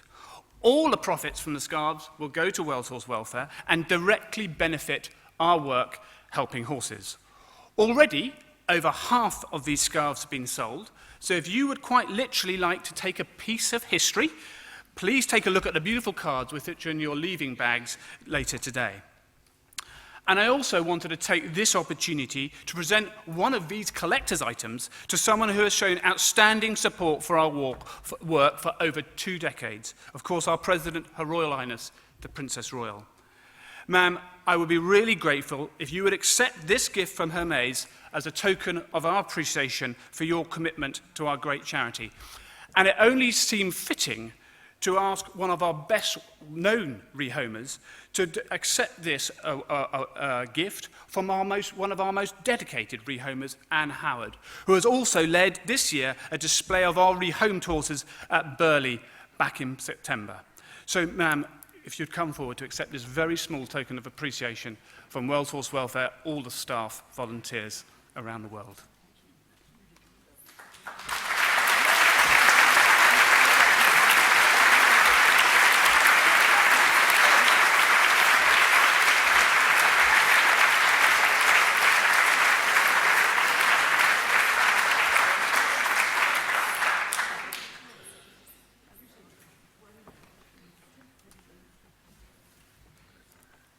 Ladies and gentlemen, we're nearly at the end of the first part of the conference because, of course, we continue this afternoon, as I'll just explain. So I'd like particularly to thank all of you for attending. Looking at the badges waiting to be picked up this morning at 8:30, I couldn't help but be overwhelmed by the people who have attended today. Leading vets, leading people from every sector of the horse world who have given their time to be here. I'd particularly like also to thank our presenters and our panelists and you, ma'am, our president, for making time. I think we've all got a better sense of a wide range of different ways in which people value horses and a wide range of different views about what we need to be doing to improve their welfare. You will find in your programme a small envelope in which you could offer some financial support for the work of World Horse Welfare. And if you feel like doing that, you can hand the envelope into either one of the fundraising stands or as you leave at reception. And I know this charity thanks you for any support you can give, because like all other charities, we are dependent on people like you to keep going. I'm going to invite you all now to go upstairs for some lunch. And as you do so, please speak to and talk to the staff at the charity trade stands. As you will see in your programme, we're holding mini presentations at each of them, and the first of them will be a deeper look at how value impacts the welfare of working equids, and that is at 2:05, if you've managed to get some lunch by then, in the map room. And then what happens when emotional value is too high, which will be at 2:20 in the Education Centre, and then finally, how value relates to welfare for horses in the meat trade at 2:35. Please stay around if you possibly can, as they are a fascinating insight into how different perceptions of value can influence welfare on the ground, not just in this country, but also all around the world. Thank every one of you for giving up the time to be here today to support this superb charity.